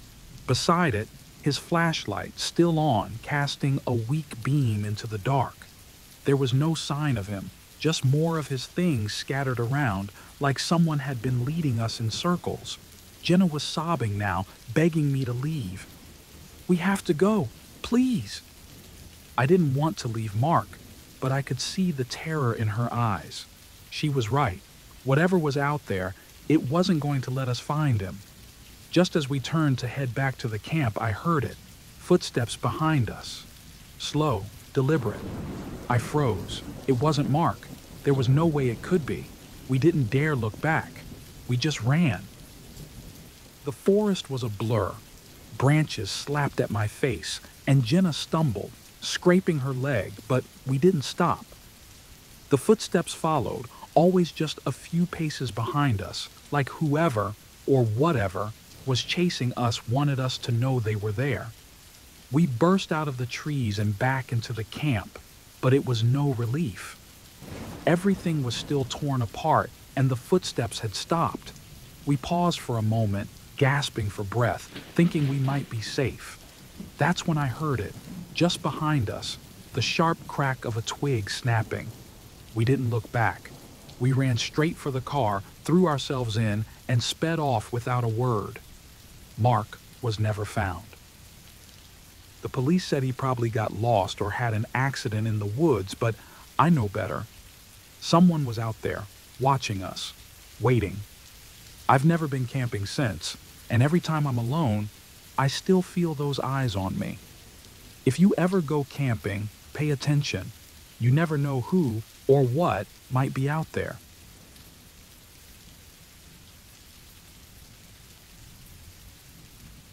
The old highway shortcut. I don't know why I took the old highway that night. It was one of those days where I just wanted to get home as quickly as possible. Work had been brutal, and traffic was crawling along like molasses. I sat there, inching forward, staring at my GPS, when I saw the old highway option pop up. I hadn't taken it in years, not since it was a busier route, but it used to be a good shortcut. So, without really thinking, I took the next exit. It was strange how empty the road was. It used to be lined with gas stations, diners, and rest stops, but now it was mostly boarded up buildings and empty lots. The further I drove, the more I noticed how run down everything looked. Overgrown weeds, cracked pavement, and faded signs that hadn't been replaced in years. The sun was setting, casting long shadows, and the road ahead seemed to stretch into nothingness. About 10 minutes in, I noticed a car behind me. I didn't think much of it at first. It was far enough back that it didn't seem like a big deal, just another car using the shortcut. But as the miles went by, it stayed at the exact same distance, not getting closer, not falling back, just there. I tried to brush it off. It's just someone going the same way, I told myself. But the further I drove, the more unsettled I became. There were no other cars, no street lights, no houses, just me, the empty highway, and that car, keeping perfect pace behind me. I turned up the radio, hoping for some distraction, but the static on half the channels only made things worse. The air felt heavy, and the trees on either side of the road seemed to close in, making the sky look smaller. I kept glancing in the rearview mirror, trying to figure out what the driver behind me was doing. Why hadn't they passed me? Why were they still there? Then, out of nowhere, their headlights switched to high beams. The sudden brightness filled my car, making it impossible to see anything ahead. My heart started pounding, and without thinking, I sped up. My chest tightened as the needle on the speedometer crept higher, but no matter how fast I went, the car behind me stayed right there, its high beams glaring into my mirrors. I pushed the pedal harder, trying to put some distance between us, but they matched my speed. Every time I sped up, they did too. I considered pulling over, letting them pass, but something inside me screamed that stopping was a terrible idea. The road was endless, no exits, no other cars, just miles and miles of empty highway with no escape. I was gripping the wheel so hard my hands were shaking. My mind raced through possibilities. Was this just some jerk messing with me? Or was it something more? A random psycho? A dangerous game? I didn't know, but I was terrified to find out. I glanced at my phone. No signal. Of course, this road was too far off the grid for any help. I tried weaving between lanes, hoping to throw them off, but it didn't work. The car stuck to me like a shadow, always behind, always there. Every decision felt like a mistake. Should I speed up more, slow down, pull over and confront them? Suddenly, the car behind me lurched forward, speeding up until it was right on my bumper. My heart jumped into my throat. They were inches away, their headlights blinding me. I braced myself for the impact, but at the last second, they swerved off to the side, barely avoiding a collision. I gasped, adrenaline rushing through my body as I tried to comprehend what had just happened. Had I imagined it? Was it over? I kept driving, my hands shaking as I struggled to regain control. For a brief moment, I thought maybe they had finally given up. But just as I began to relax, the car came back, pulling up next to me. I turned my head, just for a second, to see who was driving, but the figure inside never looked at me. Just a shadowy outline in the driver's seat, staring straight ahead. It was almost worse than if they'd looked, like I didn't even matter, just part of some twisted game. I was paralyzed with fear. What were they gonna do? Force me off the road? Worse? My mind was spinning with every horrible scenario. Then, without warning, they swerved again, this time violently, veering off the road and into the trees. 1 second they were there, and the next they were gone. Just like that. Vanished. I slammed on the brakes, skidding to a stop, my heart pounding in my chest. I stared at the empty road ahead, struggling to process what had just happened. Was it real? Had I really seen that? Or had my mind played tricks on me? I sat there for a minute, too shaken to move, but the thought of that car coming back pushed me into action. I started driving again, slower this time, scanning the dark road for any sign of them. But there was nothing, just the long stretch of highway and my headlights cutting through the dark. With every mile, the tension in my body grew worse. I kept checking my mirrors, expecting to see those headlights reappear, expecting the nightmare to start all over again, but the road remained empty. Eventually, I saw lights in the distance, a gas station. Relief washed over me, but as I got closer, I saw something that made my stomach drop. Skid marks, leading off the road and into the trees, right where the other car had disappeared. I pulled into the gas station, my hands still shaking as I parked. I sat there for a moment, trying to catch my breath. I still don't know who was behind the wheel or what they wanted. Was it road rage? A lunatic? I'll never know, but I've never taken that old highway again. And sometimes when I'm driving late at night, I still check my rearview mirror, just in case.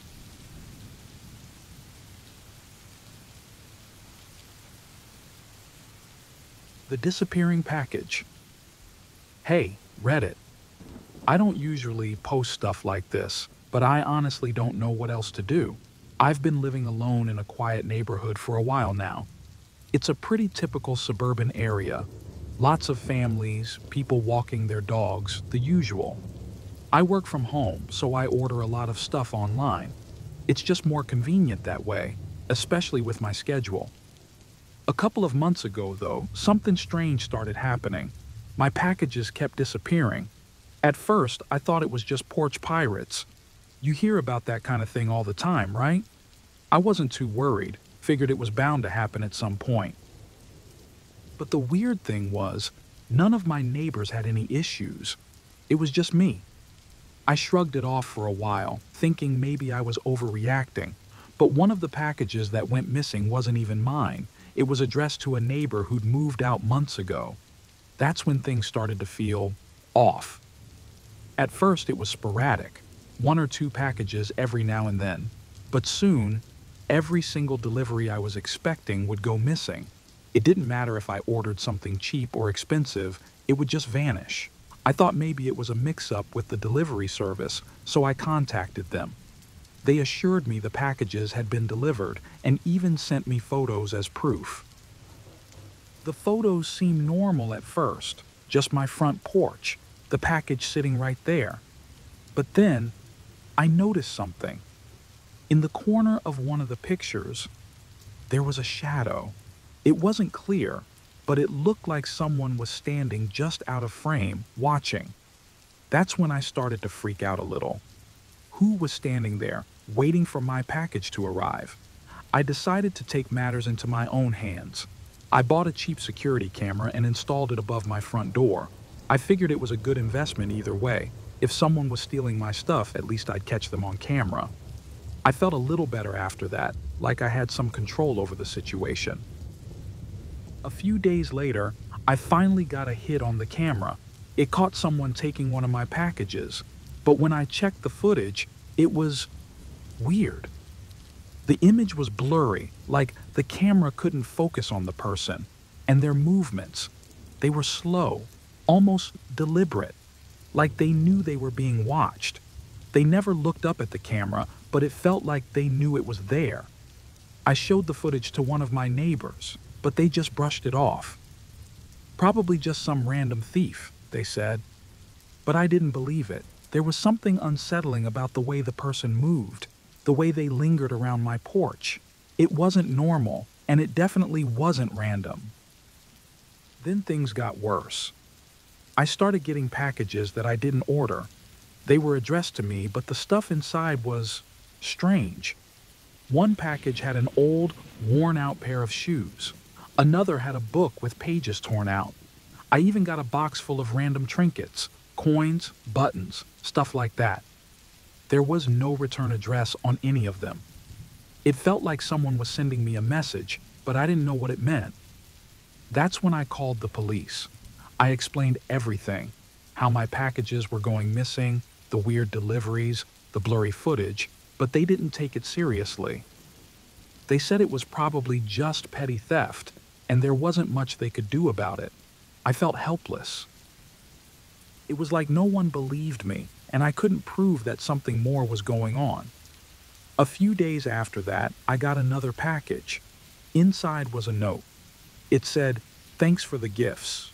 That was it. No name, no signature, just that sentence. I was terrified. Whoever was doing this wasn't just stealing from me, they were playing with me. I stopped ordering anything after that. I didn't want to give them any more gifts. But even though I wasn't getting deliveries, I couldn't shake the feeling that I was being watched. Every time I stepped outside, I felt like someone was lurking just out of sight, waiting.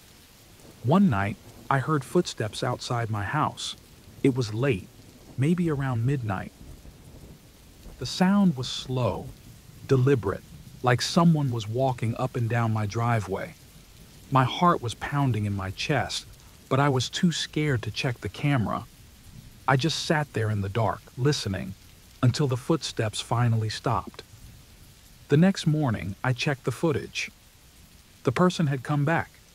They didn't take anything this time. They just stood there, on my porch, facing my door. The camera was still blurry, so I couldn't make out their face, but they were holding something in their hands, a package. I don't know how long they stood there before leaving, but when I opened the door, there was nothing there. I called the police again, but by the time they showed up, there was no evidence, no footprints, no package, nothing. I felt like I was losing my mind. Whoever this person was, they knew everything about me, my routine, my house, everything. That's when I decided to move. I couldn't stay there anymore, not with this person constantly watching me. I found a new place, changed all my details, and installed a brand new security system. For a while, I thought it was over, but even in my new place, I couldn't shake the feeling that someone was watching me. I'm writing this because I don't know what else to do. I haven't told anyone else, but I keep hearing things. The crunch of gravel outside my window. Footsteps, just like before. I checked the new security camera this morning. There's nothing there, but I still feel like they're watching.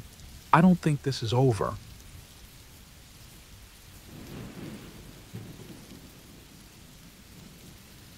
The subway stalker.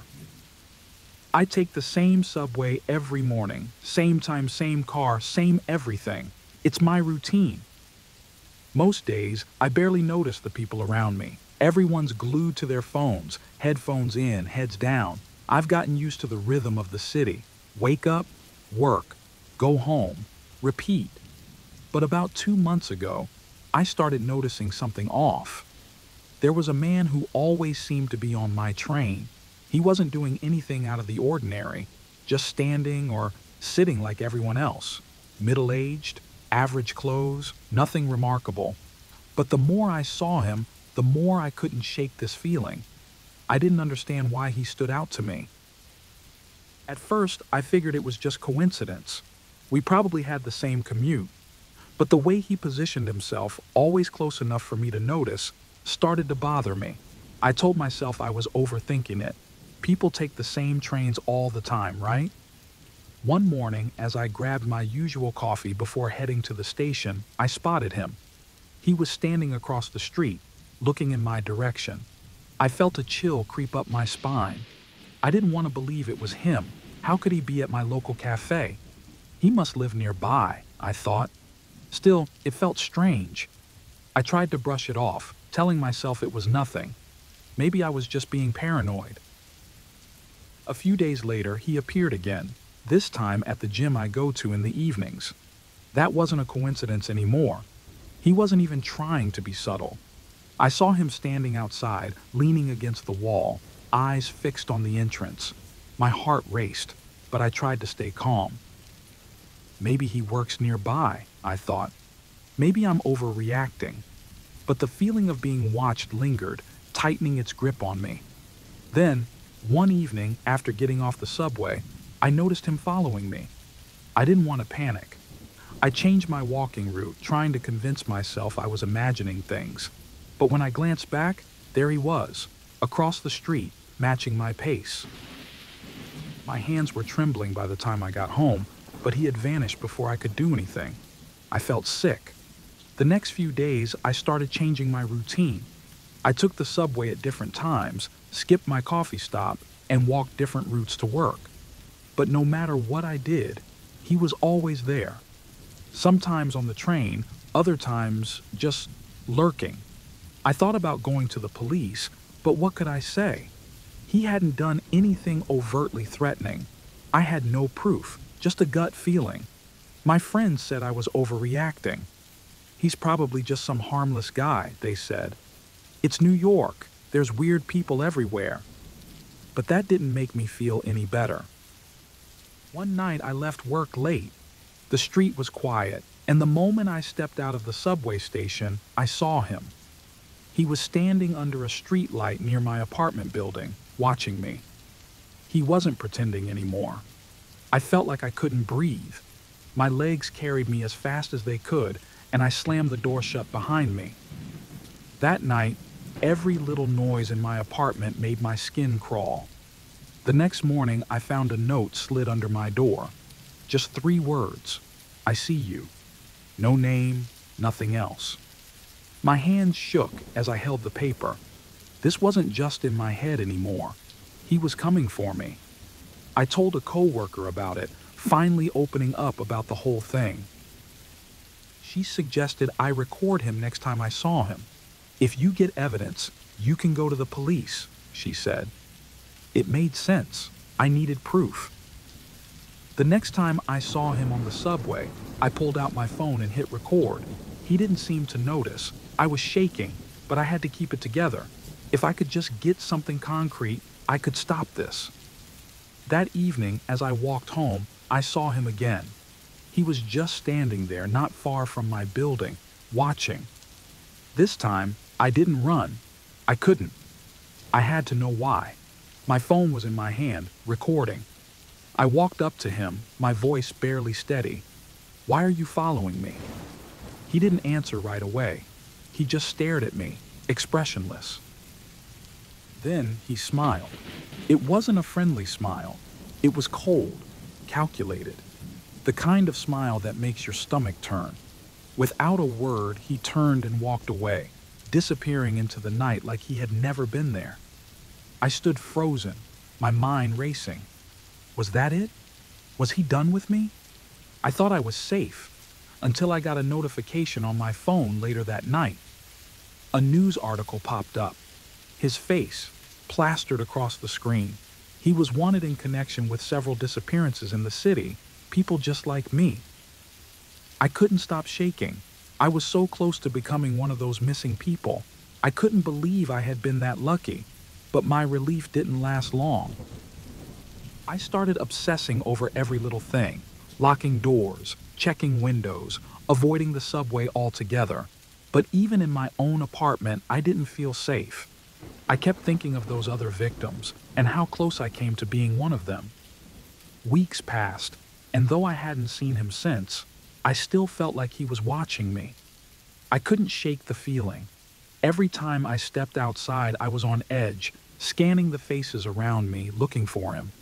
He was gone, I told myself, but part of me wasn't sure. I decided to move. A new neighborhood, a fresh start. But even now, in this new place, I find myself glancing over my shoulder. Tonight, as I was closing the blinds, I saw someone standing at the end of my street. It was too dark to tell, but the silhouette looked familiar. I closed the blinds, my heart racing. It can't be him, right?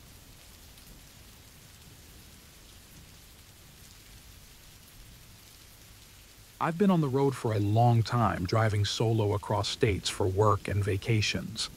I've never had any problems before, not like this. I thought I knew what to expect from a long drive. Some podcasts, a few stops for gas, maybe a night at a cheap motel. But something happened to me a few weeks ago, and I can't shake it. I've been thinking about posting this for a while, not for sympathy, but as a warning. It was late. I was driving through one of those stretches of highway that feels endless. No other cars, no lights, except for the ones on my dashboard. My phone had lost signal about an hour earlier, but I wasn't too worried. I'd planned my route, and I figured I'd regain service soon. The road was empty, and the only thing keeping me company was the occasional sign that I barely caught in my headlights. That's when I saw the gas station in the distance. It didn't seem familiar, even though I'd checked the map earlier, but I told myself I must have missed it. After all, I was tired. The station looked abandoned, but I decided to pull over to check the map again and stretch my legs. The place was a mess. Weeds had grown through cracks in the pavement, and the building itself was falling apart. It looked like it had been out of business for years, but as I sat there, engine running, I noticed something odd. A light inside the station flickered. I stared at it, convinced I was imagining things. The building looked like it hadn't seen electricity in decades, yet there it was. A weak, yellowish light, flashing on and off. I thought maybe my headlights had reflected off something, but the light flickered again, more deliberately this time. My heart started to race. I tried to stay calm. Maybe a caretaker was inside, or some traveler had passed through and turned the lights on somehow. I didn't want to freak out, but then I noticed something else. A faint movement in the window, like someone shifting just out of sight. I debated leaving. I should have left. But instead, I got out of the car. I don't know why. Maybe curiosity. Maybe because I thought I was being paranoid. I told myself I needed to check the map again and stretch my legs. As I walked toward the building, the feeling of being watched grew stronger. My footsteps echoed too loudly in the stillness. The air felt wrong, like it was too quiet, too heavy. I looked through one of the dirty windows, and that's when I saw it. A single, old light bulb hanging from the ceiling, flickering like before. The room was a mess. Dusty shelves, broken furniture, but it didn't feel abandoned. In the corner, there was a makeshift bed. The blankets were rumpled, and there was a half-eaten meal on the counter. Someone had been here recently. Maybe was still here. My skin prickled. Whoever lived here wasn't far. I backed away from the window, trying not to make a sound, but my heart was pounding in my ears. And then I heard it. A soft shuffle from deeper inside the building. I froze. For a second, I thought I imagined it, but then it came again, clearer this time. Someone was moving around inside. Panic hit me hard. I turned to leave, but in my rush, I tripped over a chunk of broken concrete, crashing to the ground. The noise was deafening in the silence. I scrambled to my feet, breathing heavily, and that's when I saw it. A shadow in the window, moving quickly, like someone was looking out at me. I ran for my car. My hands were shaking as I fumbled with the keys, trying to unlock the door. I glanced over my shoulder and saw a figure moving toward me, but I couldn't make out their face in the darkness. They were getting closer. My heart was in my throat as I finally got the door open and threw myself inside. I slammed the door shut and jammed the key into the ignition, but the engine sputtered. It wouldn't start. I could feel the figure getting closer, though I couldn't see them clearly. All I knew was that they had been watching me the whole time. Finally, the engine roared to life, and I peeled out of the parking lot, tires screeching as I sped down the road. I kept checking the rearview mirror, expecting to see them chasing after me, but the gas station disappeared into the night. For a moment, I thought I was safe. But just as I started to relax, my headlights caught something up ahead. Another car. It was parked on the side of the road, facing mine, like it had been waiting for me. I slowed down, heart pounding again.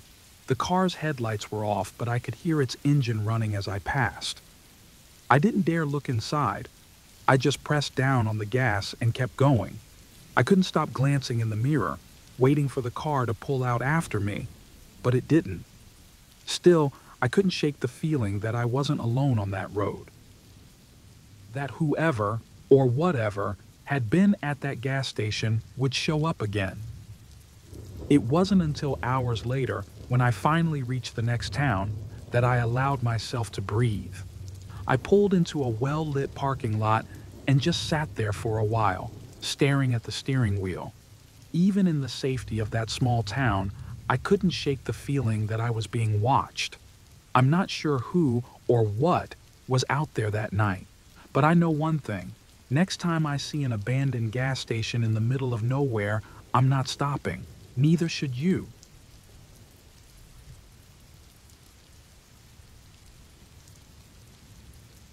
So, this is probably going to sound ridiculous, but it actually happened, and I can't stop thinking about it. I'm a 28-year-old guy, and honestly, I live a pretty normal life. Work takes up most of my time, and when I'm not at work, I'm catching up with friends or just relaxing. I'm not one to be on my phone constantly either. Aside from a few work messages and the occasional group chat, I don't get many texts. It's nice, in a way. I like to keep my personal life separate from my online presence, but lately, I've had this weird feeling, like something's off. I thought it was just stress or maybe me overthinking things. Then, about a month ago, I got this text message from an unknown number. It was just 2 words. Watch out. No context, no explanation. I figured it was spam or a prank, so I ignored it. Still, something about it bugged me. But I told myself it was nothing. A few days later, I got another message. This one hit me harder. It said, "I saw you at the cafe." And yeah, I'd been at a cafe the night before, but I hadn't noticed anyone unusual.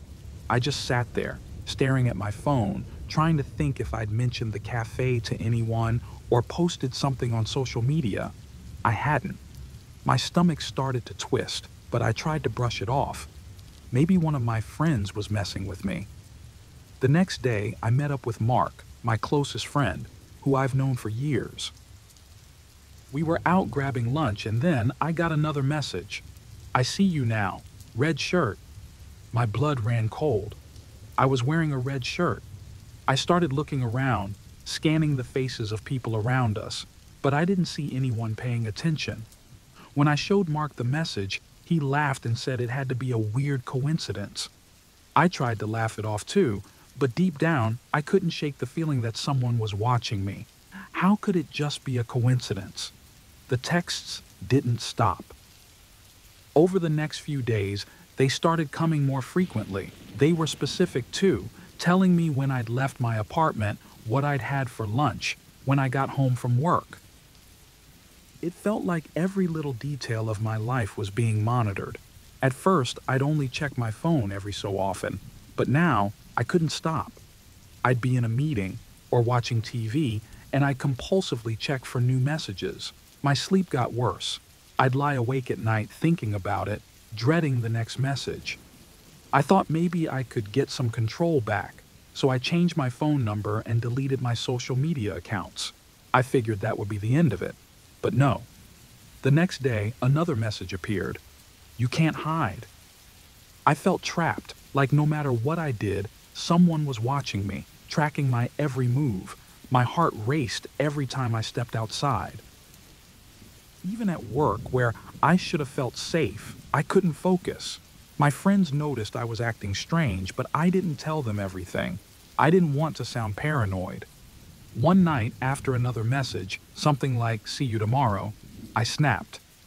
I bought a set of security cameras and set them up outside my apartment. I told myself it was just to give me some peace of mind, but honestly, I was desperate. I wanted to catch whoever was doing this. I spent hours that night watching the live feed.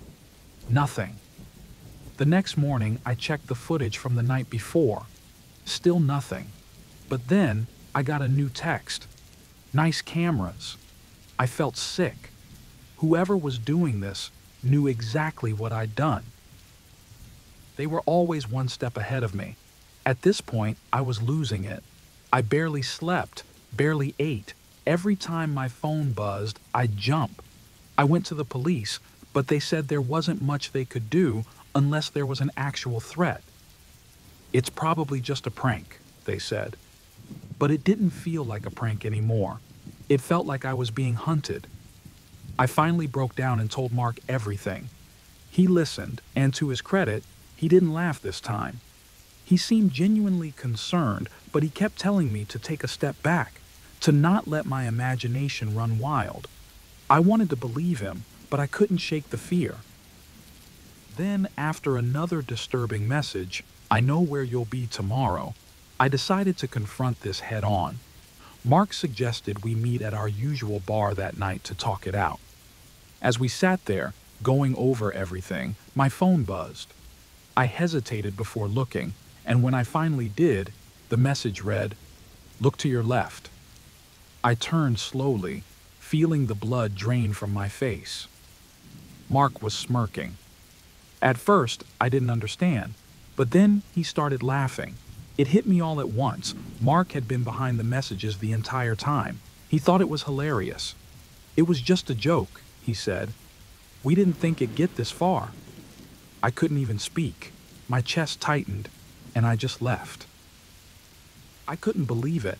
My closest friend had been driving me insane for weeks. I'd been living in fear, thinking someone was stalking me, and all along it was just Mark playing some cruel game. I haven't spoken to Mark since that night. The texts stopped, but the damage was done. I still find myself checking my phone, waiting for another message. Even when I know it's over, I can't shake the feeling that someone's watching me. The paranoia stuck with me, burrowed into my mind. Every time my phone buzzes, I freeze. Before deleting my texting app, I got one last message. It said, "This isn't over." I know it was probably just Mark messing with me again, but part of me still wonders, what if it's not?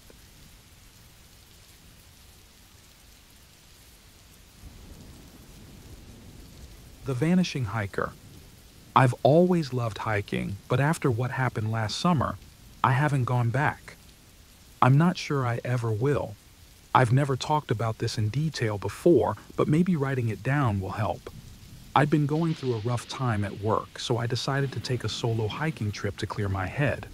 I'd done solo hikes before, and I figured a couple of days alone in nature would be exactly what I needed. The national park I chose was beautiful, but pretty remote, which made it perfect, or so I thought. I remember reading about some people going missing in that area, but I brushed it off. It wasn't a big deal, right? The outdoors can be dangerous, sure, but I was experienced. A friend had expressed concern when I told her my plan. She thought hiking alone was risky, but I assured her I'd be fine. I wasn't a beginner at this. I'd done it all before. When I arrived at the trailhead, the first thing I noticed was how empty it was. No other cars in the lot, no other hikers around. It felt a bit strange, but I liked the idea of having the trail to myself. The first few hours were peaceful, just the usual sounds of birds and wind rustling through the tree. But then there were other sounds too, faint, distant snapping of twigs, like someone or something was moving around. I told myself it was just wildlife. A few hours into the hike, things started to feel off. I hadn't seen a trail marker in a while, and my phone's GPS was glitching. The map would load, then flicker and disappear. Still, I wasn't worried. I could handle myself. But when I tried retracing my steps, nothing looked familiar. The forest around me felt different, like the path had shifted. I started to panic a little. I stopped to listen. There was this strange rustling in the distance, not far off. My mind immediately went to the worst-case scenario. Was it another person? An animal? I called out, but nothing answered back. The silence that followed was louder than anything. I kept walking, trying to convince myself I'd find my way back to the trailhead. I'd make it back before dark, I kept thinking. But the further I walked, the worse the feeling got, like someone was watching me, just out of sight. I looked around and noticed something that made my stomach drop, a footprint in the mud. It wasn't mine, and it was fresh. Desperate, I decided to follow the footprint, hoping it belonged to another hiker who could help. That's when I found it. A small, hidden campsite in a clearing. There was a tent, a backpack lying half unzipped, a water bottle tipped over, and shoes left outside the tent like the person had left in a hurry. I called out again, louder this time, but still no response. The silence was overwhelming, and the more I looked at the scene, the stranger it became. The fire pit still had warm embers, meaning whoever had been here left recently. But why would they leave without their shoes or gear? I started looking around more closely, and that's when I saw it. A torn piece of fabric stuck to a branch. It was smeared with something that looked like dried blood. The sight of it sent a wave of nausea through me. Something bad had happened here.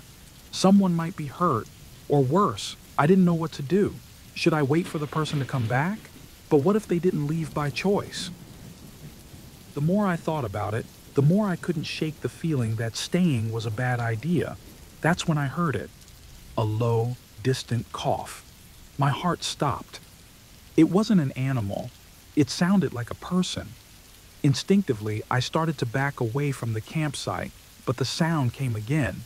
This time, closer. My mind raced. Was someone hurt? Or was someone watching me? I couldn't stay to find out. I turned and started walking quickly, trying to put as much distance between myself and that place as possible. The forest seemed to close in around me as I walked, the trees looming taller, the shadows darker. Every time I heard a twig snap, I jumped. I was sure someone was following me, but I couldn't see anyone. My thoughts were racing, my pulse pounding in my ears. Then, in the distance, I saw something that nearly made me collapse from fear. Another piece of that same torn fabric tied to a tree like a marker. I didn't leave it there. I broke into a run, sprinting as fast as I could, not caring where I was going, just wanting to get away. I didn't see the rock until it was too late. I tripped, falling hard onto the ground. Everything went blurry. I could hear the crunch of leaves behind me, slow, deliberate footsteps approaching. And then, nothing. I don't know how long I was out, but when I woke up, the forest was quiet again. I was alone. My head was pounding, and my legs felt like jelly, but I forced myself to get up. The sun was starting to set, and I had no idea how far I was from the trailhead. I stumbled through the trees, constantly looking over my shoulder, convinced someone was still out there, watching. Hours passed before I finally saw the parking lot. My car was still there, untouched. I should have felt relief, but I didn't. When I got in the car, I noticed something stuck under the windshield wiper. It was a small piece of torn fabric, the same blood-stained fabric from the campsite. I reported the abandoned campsite to the park rangers. They investigated but found nothing. No missing person reports, no signs of foul play, just nothing. I haven't gone hiking since, but sometimes, when I look out my window at night, I swear I see movement in the shadows, and every now and then I find a piece of that same fabric on my porch. Whoever, or whatever, was out there, I don't think they're done with me yet.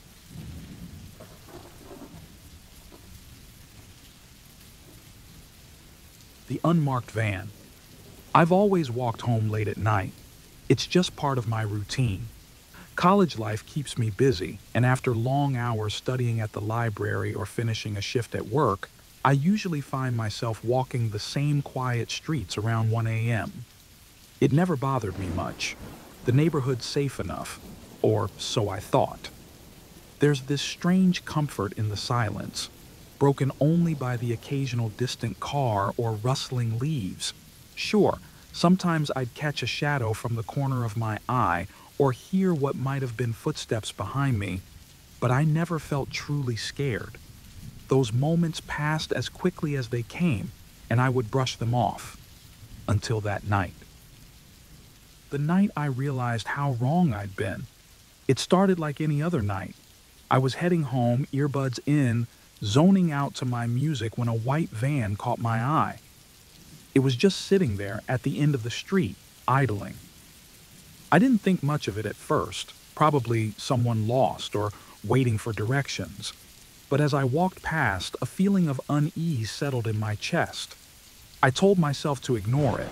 There was no reason to be paranoid, right? After a few blocks, I glanced back and noticed the van moving slowly behind me. My stomach tightened. It was too much of a coincidence. I picked up the pace slightly, hoping I was imagining things.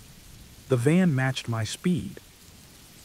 It didn't overtake me, just kept creeping along at a distance. I tried to stay calm. Maybe the driver is lost, I thought. Don't freak out. It's nothing. But the sound of the engine was always there, just close enough to make me uneasy.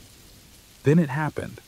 The van sped up, overtaking me, and came to a sudden stop at the next intersection, cutting me off.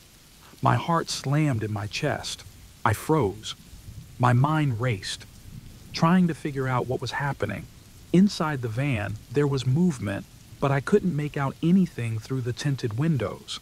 I thought about crossing the street, maybe ducking into an alley, but just as I hesitated, the passenger door opened, and a man stepped out. He didn't say anything. He didn't have to. The way he looked at me, like he was measuring the distance between us, sent my instincts into overdrive. Without thinking, I turned on my heel and started walking back the way I came, quickly but not quite running. My hands were shaking. I kept glancing over my shoulder. The man had stopped, watching me, not moving. Was he giving up? No, he was waiting. I kept walking, almost hoping that I was wrong, that this wasn't as bad as it seemed. But when I glanced back again, the van was moving. It was following me. The headlights came on, casting long, eerie shadows on the street. I felt my pulse quicken, every nerve in my body telling me to run. But I couldn't. I knew if I ran, it would trigger something worse. Instead, I turned down a side street I didn't usually take, hoping to lose them. For a moment, I thought I had. The van wasn't in sight. My heart was still pounding, but I let myself believe I'd gotten away. Then I heard it. The van's engine revving, closer than before. Panic gripped me. I reached into my pocket to call someone, anyone, but my phone's battery was almost dead. I cursed under my breath, quickening my pace, praying I'd spot another pedestrian or a house with the lights on, anything. But the street was empty. The van was back, this time right behind me, like a predator waiting for the perfect moment to strike. I could hear the engine rumbling as it coasted, keeping a steady pace. I was trapped. Without warning, the van screeched ahead and came to a stop, blocking my path again. This time, two men stepped out. one from each side of the vehicle. I was cornered. I froze. My mind was racing, trying to figure out what to do. I couldn't outrun them. There was no one around to help, no cars in sight. It was just me and them, on a deserted street in the middle of the night. The men didn't speak. They didn't need to. The look in their eyes, the way they moved, told me everything I needed to know. One of them started walking toward me, slow, deliberate. My throat went dry. I knew I couldn't stay there. I had to act.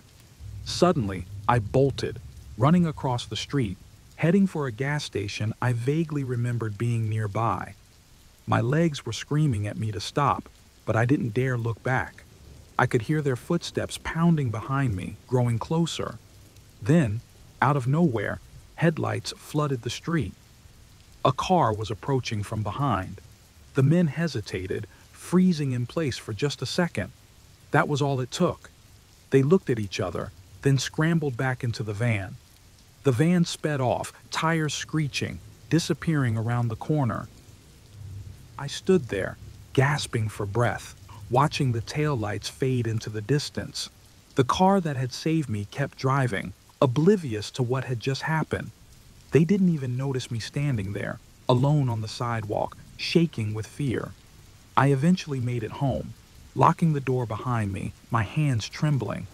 I checked every window, double and triple locking everything, as if that could keep the fear out. I couldn't stop replaying it in my head, how close they'd come, how lucky I was that the car had appeared when it did. But even though I was safe, I couldn't shake the feeling that they weren't done.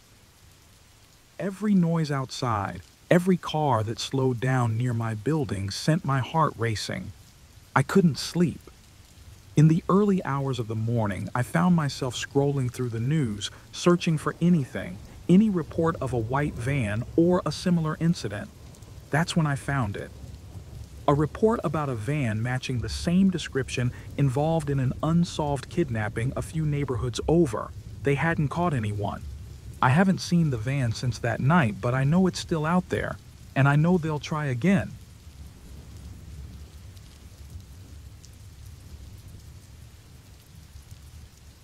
I've worked as a barista at a small coffee shop for a little over a year now. It's a quiet job. Nothing too exciting, just me, my coworkers, and the regulars. I enjoy it for the most part. The place has this cozy vibe with dim lighting and the smell of roasted coffee beans in the air. It's tucked away in a quieter part of town, so most days pass uneventfully. But a few months ago, something, or rather someone, started making me uncomfortable. There's this guy. I don't know his name, but he's been coming in almost every day for weeks now. He never orders anything. He just sits in the corner, watching me. At first, I didn't pay much attention to him. We get all kinds of people in here, so I figured he was just another quiet regular. But he never talks, never looks at anyone else. Just me. Always me. I brushed it off at first, telling myself he was harmless. But the more I noticed him, the more unsettled I became. One evening, as I was closing up, I glanced out the window. There he was, standing on the sidewalk, staring at me as I left. I felt this cold shiver down my spine. I told myself I was being paranoid. Maybe he just happened to be there, right? The next few days were worse. He was there, every shift. I'd feel his eyes on me the entire time, and when I'd look up, our eyes would meet. His stare was intense, unwavering. It made my skin crawl. One night, I was closing up late, and as I walked to my car in the empty parking lot, I found a note tucked under my windshield wiper. "You look beautiful today. See you tomorrow." It was signed with just two initials, MH. I knew it was him. My heart pounded in my chest as I scanned the parking lot, but there was no one there. I felt exposed, vulnerable. It was no longer just a weird guy in a coffee shop. He knew what my car looked like.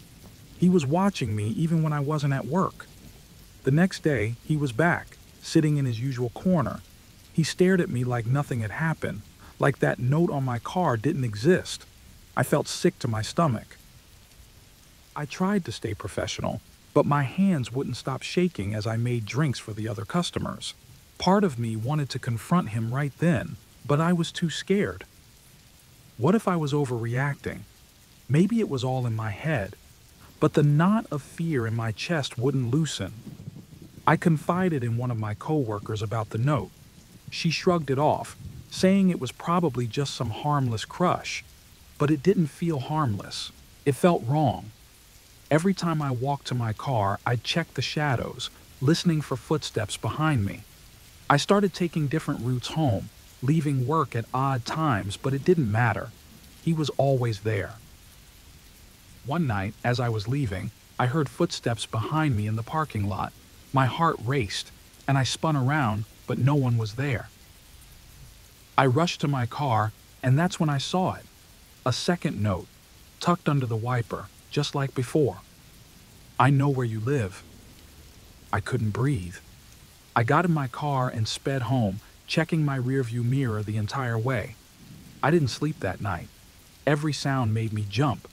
I was convinced he'd show up at my door. I started locking my doors and windows obsessively, double-checking everything. But no matter what I did, I couldn't shake the feeling that he was always watching. The next day, I decided I couldn't take it anymore. I had to confront him. When he walked in, I waited until there were no other customers. My heart was racing, but I forced myself to approach him. I asked him, voice shaking, why he was following me and leaving those notes. He looked up at me, completely calm, and said, "I don't know what you're talking about." His voice was cold, emotionless.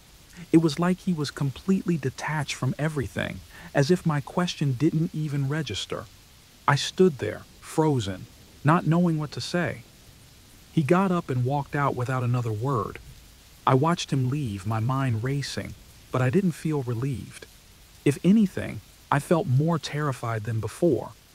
When I got home that night, there was a third note taped to my front door. "You shouldn't have asked. Now you'll never see me coming." I quit the job the next day. I couldn't go back there, couldn't face him again. For a while, I thought maybe that would be the end of it. But the fear never went away. I started checking my locks more obsessively, avoiding places where I might run into him. But I could never shake the feeling that he was still watching me, waiting for the right moment. Then, a week after I quit, I got a text from an unknown number. "Miss me?" I immediately blocked the number, but the damage was done. I haven't felt safe since. I try to move on with my life, but it's impossible to forget. I still check my locks twice every night, just in case.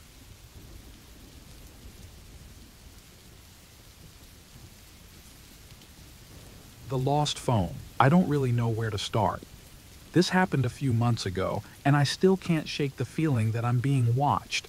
I've been debating whether or not to share it, but maybe writing it down will help me figure out if it was all in my head. I was on my usual bus ride home from work. It was a Wednesday, one of those long days where you're just drained by the time you leave the office. The bus was half empty, quiet. Everyone was either scrolling through their phones or staring out the window. I like these quiet moments.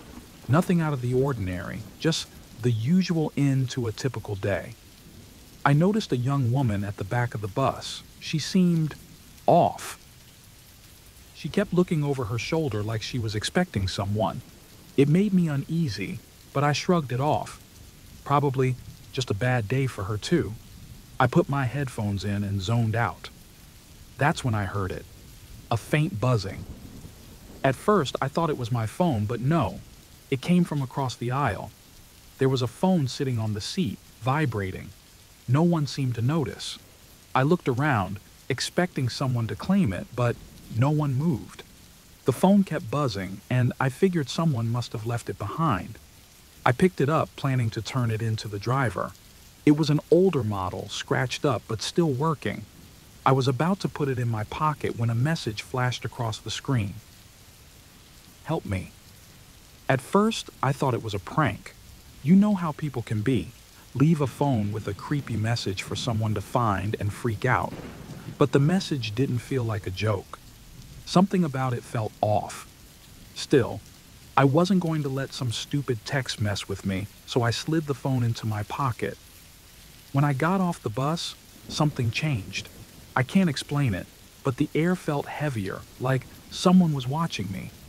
I scanned the street, but it was just me and the sound of distant traffic. I shook off the paranoia and kept walking. Then the phone buzzed again. Please, before it's too late. That's when the anxiety kicked in. I stopped dead in my tracks, staring at the message. What the hell was this? My first instinct was to throw the phone away, but my curiosity wouldn't let me. Against my better judgment, I decided to respond. Who is this? Do you need help? I waited. Nothing. No reply. The minutes stretched out, and I started to feel stupid for even getting involved. But something about the situation, it was unsettling. I couldn't shake the feeling that this was serious, even if it didn't make any sense. As I continued walking, I couldn't help but notice things around me. A car passed me slowly, then turned a corner.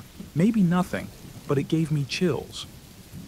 A few blocks later, I saw that same woman from the bus. She walked right past me, her eyes locked on mine for a second.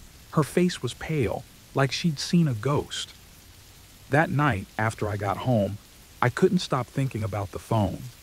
I had put it on my nightstand, planning to deal with it the next day. Just as I was drifting off to sleep, it buzzed again. I picked it up. They're coming for you. My heart pounded. I tried calling the number, but it went straight to voicemail. I was about to turn the phone off when another message came through. This time, it was a photo. It was a picture of my apartment building, taken from the street below. I jumped out of bed and ran to the window, but there was nothing out of the ordinary. No strange cars, no people. But someone had taken that photo. My mind raced, and I checked every door and window in my apartment, locking them all. I didn't sleep much that night. The next morning, I decided to go to the police. I told the officer at the front desk everything about the phone, the messages, the photo. I showed him the phone, but when he checked, the messages were gone. No texts, no photos. It was like none of it had ever happened. The officer looked at me like I was crazy. He said it was probably a prank, maybe some teenagers messing with me. But I wasn't convinced. Something about it felt too real. I left the station feeling more paranoid than ever. As I walked out, I saw her again, the woman from the bus. She was standing across the street, watching me. I blinked, and she was gone. Back at home, things were quiet for a while. The phone didn't buzz, and I started convincing myself it was all just a bad joke. But the memory of that last message, the picture of my building, stuck with me. I found myself constantly looking over my shoulder, always feeling like I wasn't alone. Then, one night, just as I was about to fall asleep, my own phone vibrated. I unlocked it and saw a new message. We're still watching. My stomach dropped. It wasn't from any number I recognized. In fact, there was no number at all, just those 3 words. I don't know what's real anymore. Maybe it was an elaborate prank, or maybe it was something worse. I haven't told anyone else because I don't even know how to explain it without sounding paranoid. But sometimes I wonder, if I hadn't picked up that phone, would any of this have happened? I guess I'll never know. Just as I'm about to log off and post this, my screen lights up. A new notification, no number attached. You can't hide forever.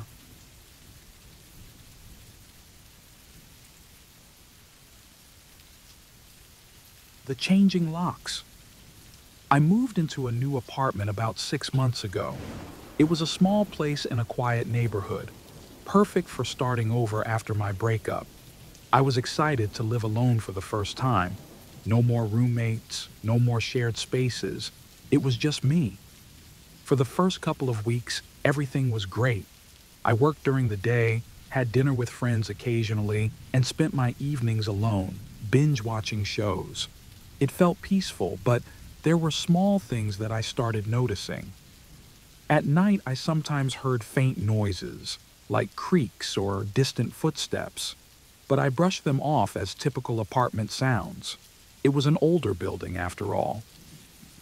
Plus, my neighbors were quiet and kept to themselves, so I figured it was nothing. One night, though, something strange happened. I came home from work, and when I went to lock my door before bed, the lock felt off. It was looser than I remembered. At first, I thought maybe I was being paranoid. It was probably just wear and tear, right? I tightened it a little and tried to forget about it, but I couldn't shake the feeling that something wasn't right. A few days later, I made sure to double-check the lock before going to bed. I was meticulous, turning the key and even tugging on the door to make sure it was secure. The next morning, I woke up and the front door was slightly open. My heart dropped. I knew I had locked it, but there it was, ajar by a couple of inches. I panicked. I searched the apartment, but nothing was missing, and nothing seemed disturbed. Still, the idea that someone could have been inside while I was sleeping made my skin crawl. I tried to tell myself I'd forgotten to lock it properly, but deep down, I knew that wasn't the case. That sense of safety I had when I first moved in was gone. I mentioned the open door to one of my neighbors the next day, hoping for some reassurance. Instead, they casually said, "Oh, the last tenant had issues with the locks too." That comment left me uneasy, but I didn't know what to do. From then on, things got worse. The lock on my door started feeling different every time I came home. Some days, it was stiff, like it had been tampered with. Other days, it was loose again, too easy to turn. It wasn't just my imagination anymore. Something was definitely happening. I called a locksmith to come out and change the locks entirely.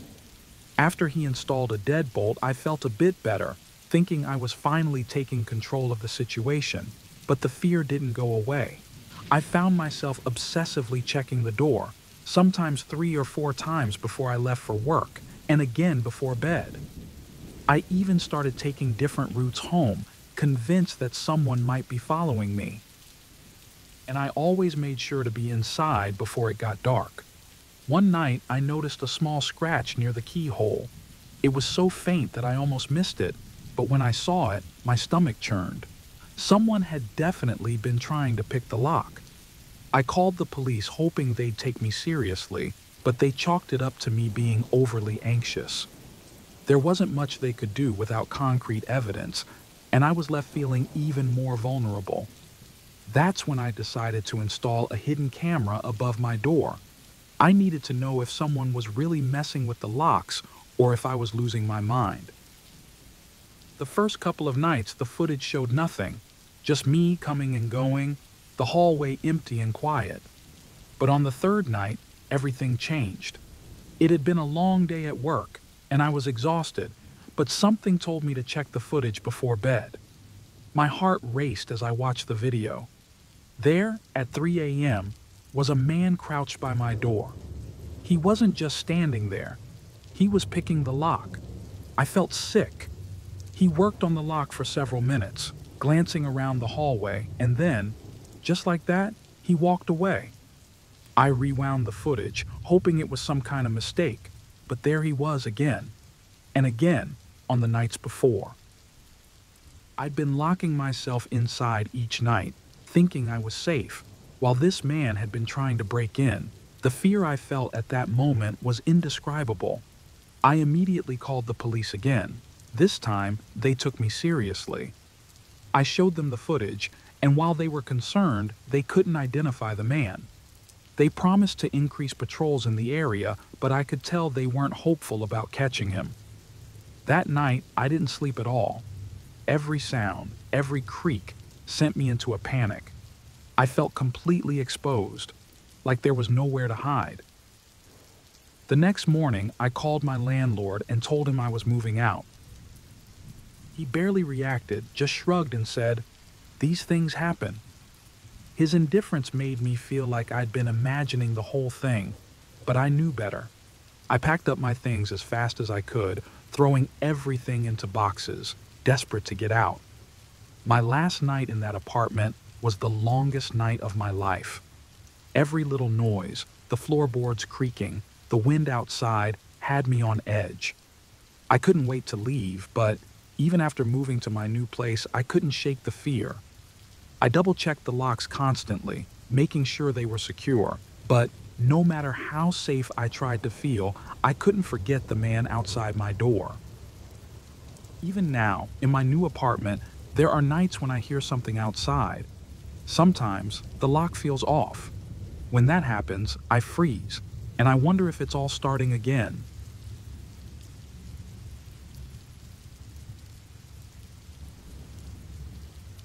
The train ride home. I don't usually post stuff like this, but after last night, I don't know what else to do. I still can't shake the feeling that something terrible is going to happen. I've been taking the same train home for years. Late nights at work, the usual routine. Headphones in, scrolling through my phone, trying to unwind after a long day. Most nights, the train is almost empty. It's quiet, peaceful even. I've always liked the solitude, but last night, something was different. The train felt emptier than usual. The lights flickered more often, and the hum of the tracks seemed louder, more intrusive. I told myself it was just exhaustion, but there was this odd sensation, like I was being watched. It was subtle at first, easy to ignore, but then I caught a reflection in the window. Someone else was there. I hadn't even noticed them when I got on. They were sitting at the far end of the car, too far away to make out any details, just a shadowy figure. At first I brushed it off. It's a public train, people come and down, but as the train stopped at each station, something bothered me. No one else was getting on, and the stranger wasn't moving. They just sat there, staring in my direction. I couldn't see their face, but I knew they were watching me. I tried to ignore it, but with each stop, the tension built. The car was oppressively silent, just the constant grinding sound of the train on the tracks.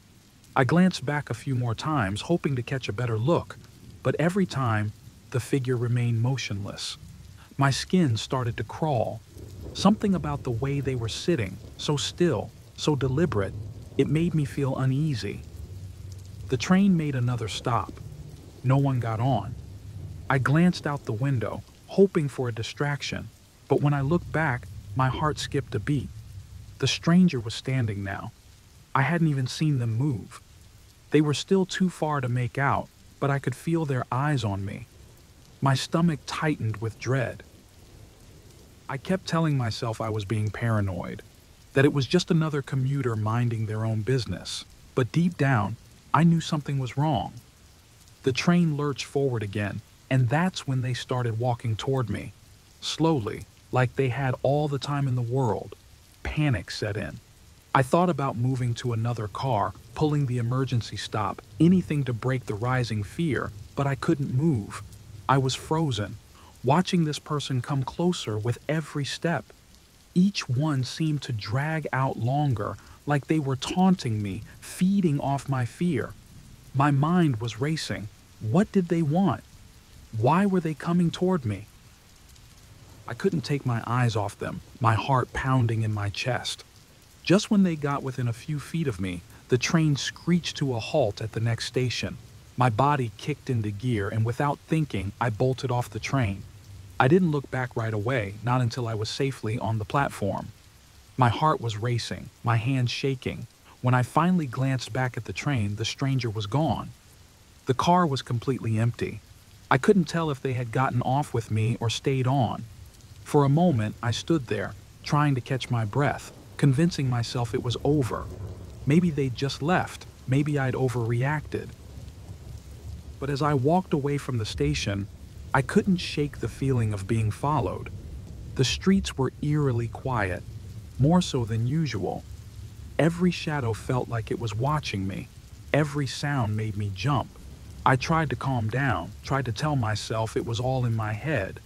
But then I saw them, up ahead near my apartment building, standing under a street light. At first, I thought it was a neighbor or someone passing by, but as I got closer, my blood turned cold. It was them, the same figure from the train. They were standing there, waiting. I panicked.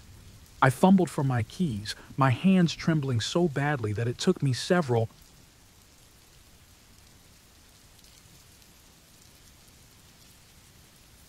The midnight knock.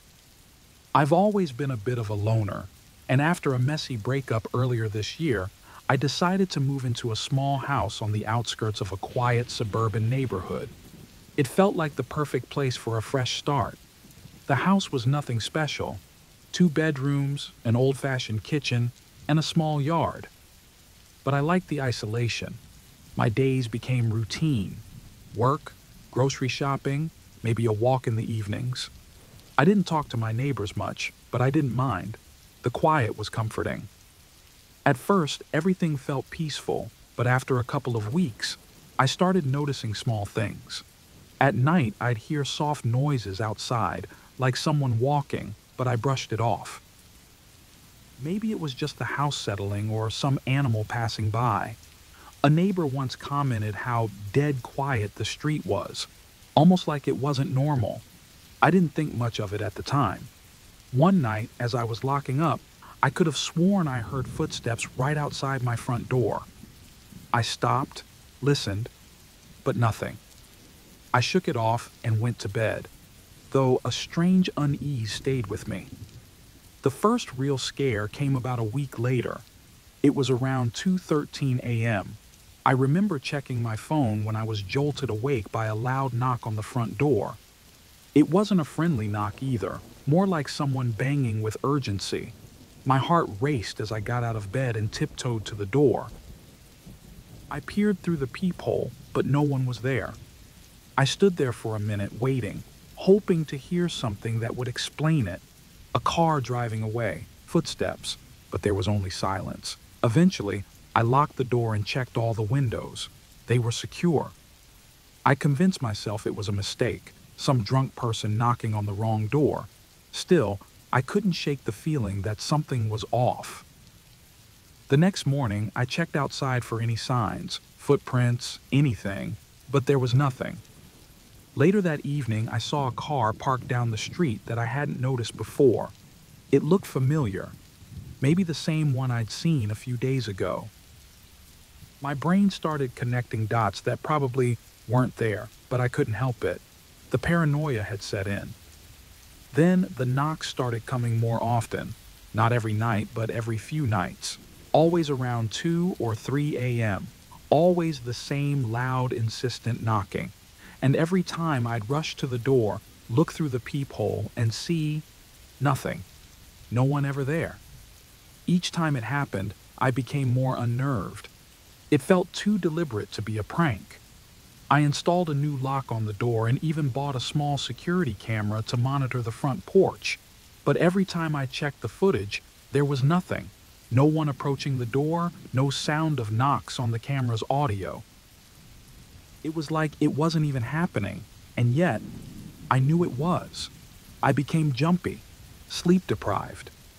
During the day, I noticed that same car parked nearby again, its windows dark, making it impossible to see inside.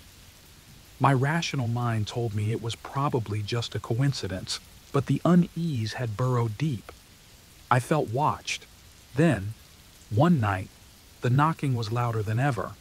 I hesitated at the door longer than usual, my hand trembling on the doorknob. When I finally looked through the peephole, I noticed something tucked into the door frame. My heart pounded as I opened the door just enough to grab it, a small piece of folded paper. It read, "See you soon." That was the breaking point. I called the police. They sent a couple of officers who looked around but didn't find anything. They told me it was probably some kid pulling a prank, and to call again if anything else happened. They weren't taking it seriously, and I didn't blame them. There was no real evidence. After they left, I decided I wasn't going to sleep that night. I set myself up in the living room, knife on the coffee table, phone next to me, and the camera feed pulled up on my laptop. I was determined to catch whoever was doing this. Around 2:30 a.m., the knocking started again, but this time it wasn't at the front door. It was at the back of the house. My heart raced as I grabbed the knife and tiptoed toward the back door. As I reached for the doorknob, the knocking stopped. I stood frozen, listening. After a minute, I heard it again, this time at the front door. I ran back, threw the door open, and found another note on the doorstep. It read, "You should have stayed inside." I slammed the door, bolted it, and retreated to the living room, feeling utterly exposed. My hands were shaking, and I could barely breathe. Someone was playing with me, watching me. The next few days, I was a mess. I didn't sleep. I kept checking the locks, checking the footage, but nothing ever showed up. I called the police again, but they told me there wasn't much more they could do. My friends started to question if I was imagining things, and honestly, I started to wonder too, but I knew this was real. I could feel it. One night, as I scrolled through the camera footage for the 100th time, something caught my eye. Just beyond the range of the streetlight, there was a figure, a dark silhouette standing completely still, watching my house. My life had become a nightmare of sleepless nights, constant fear and paranoia. Despite the locks, the cameras, I never felt safe. The police had stopped taking my calls, and my friends stopped visiting. I was alone. Then, last night, I heard the knock again. Only this time, it wasn't coming from outside. It was inside the house.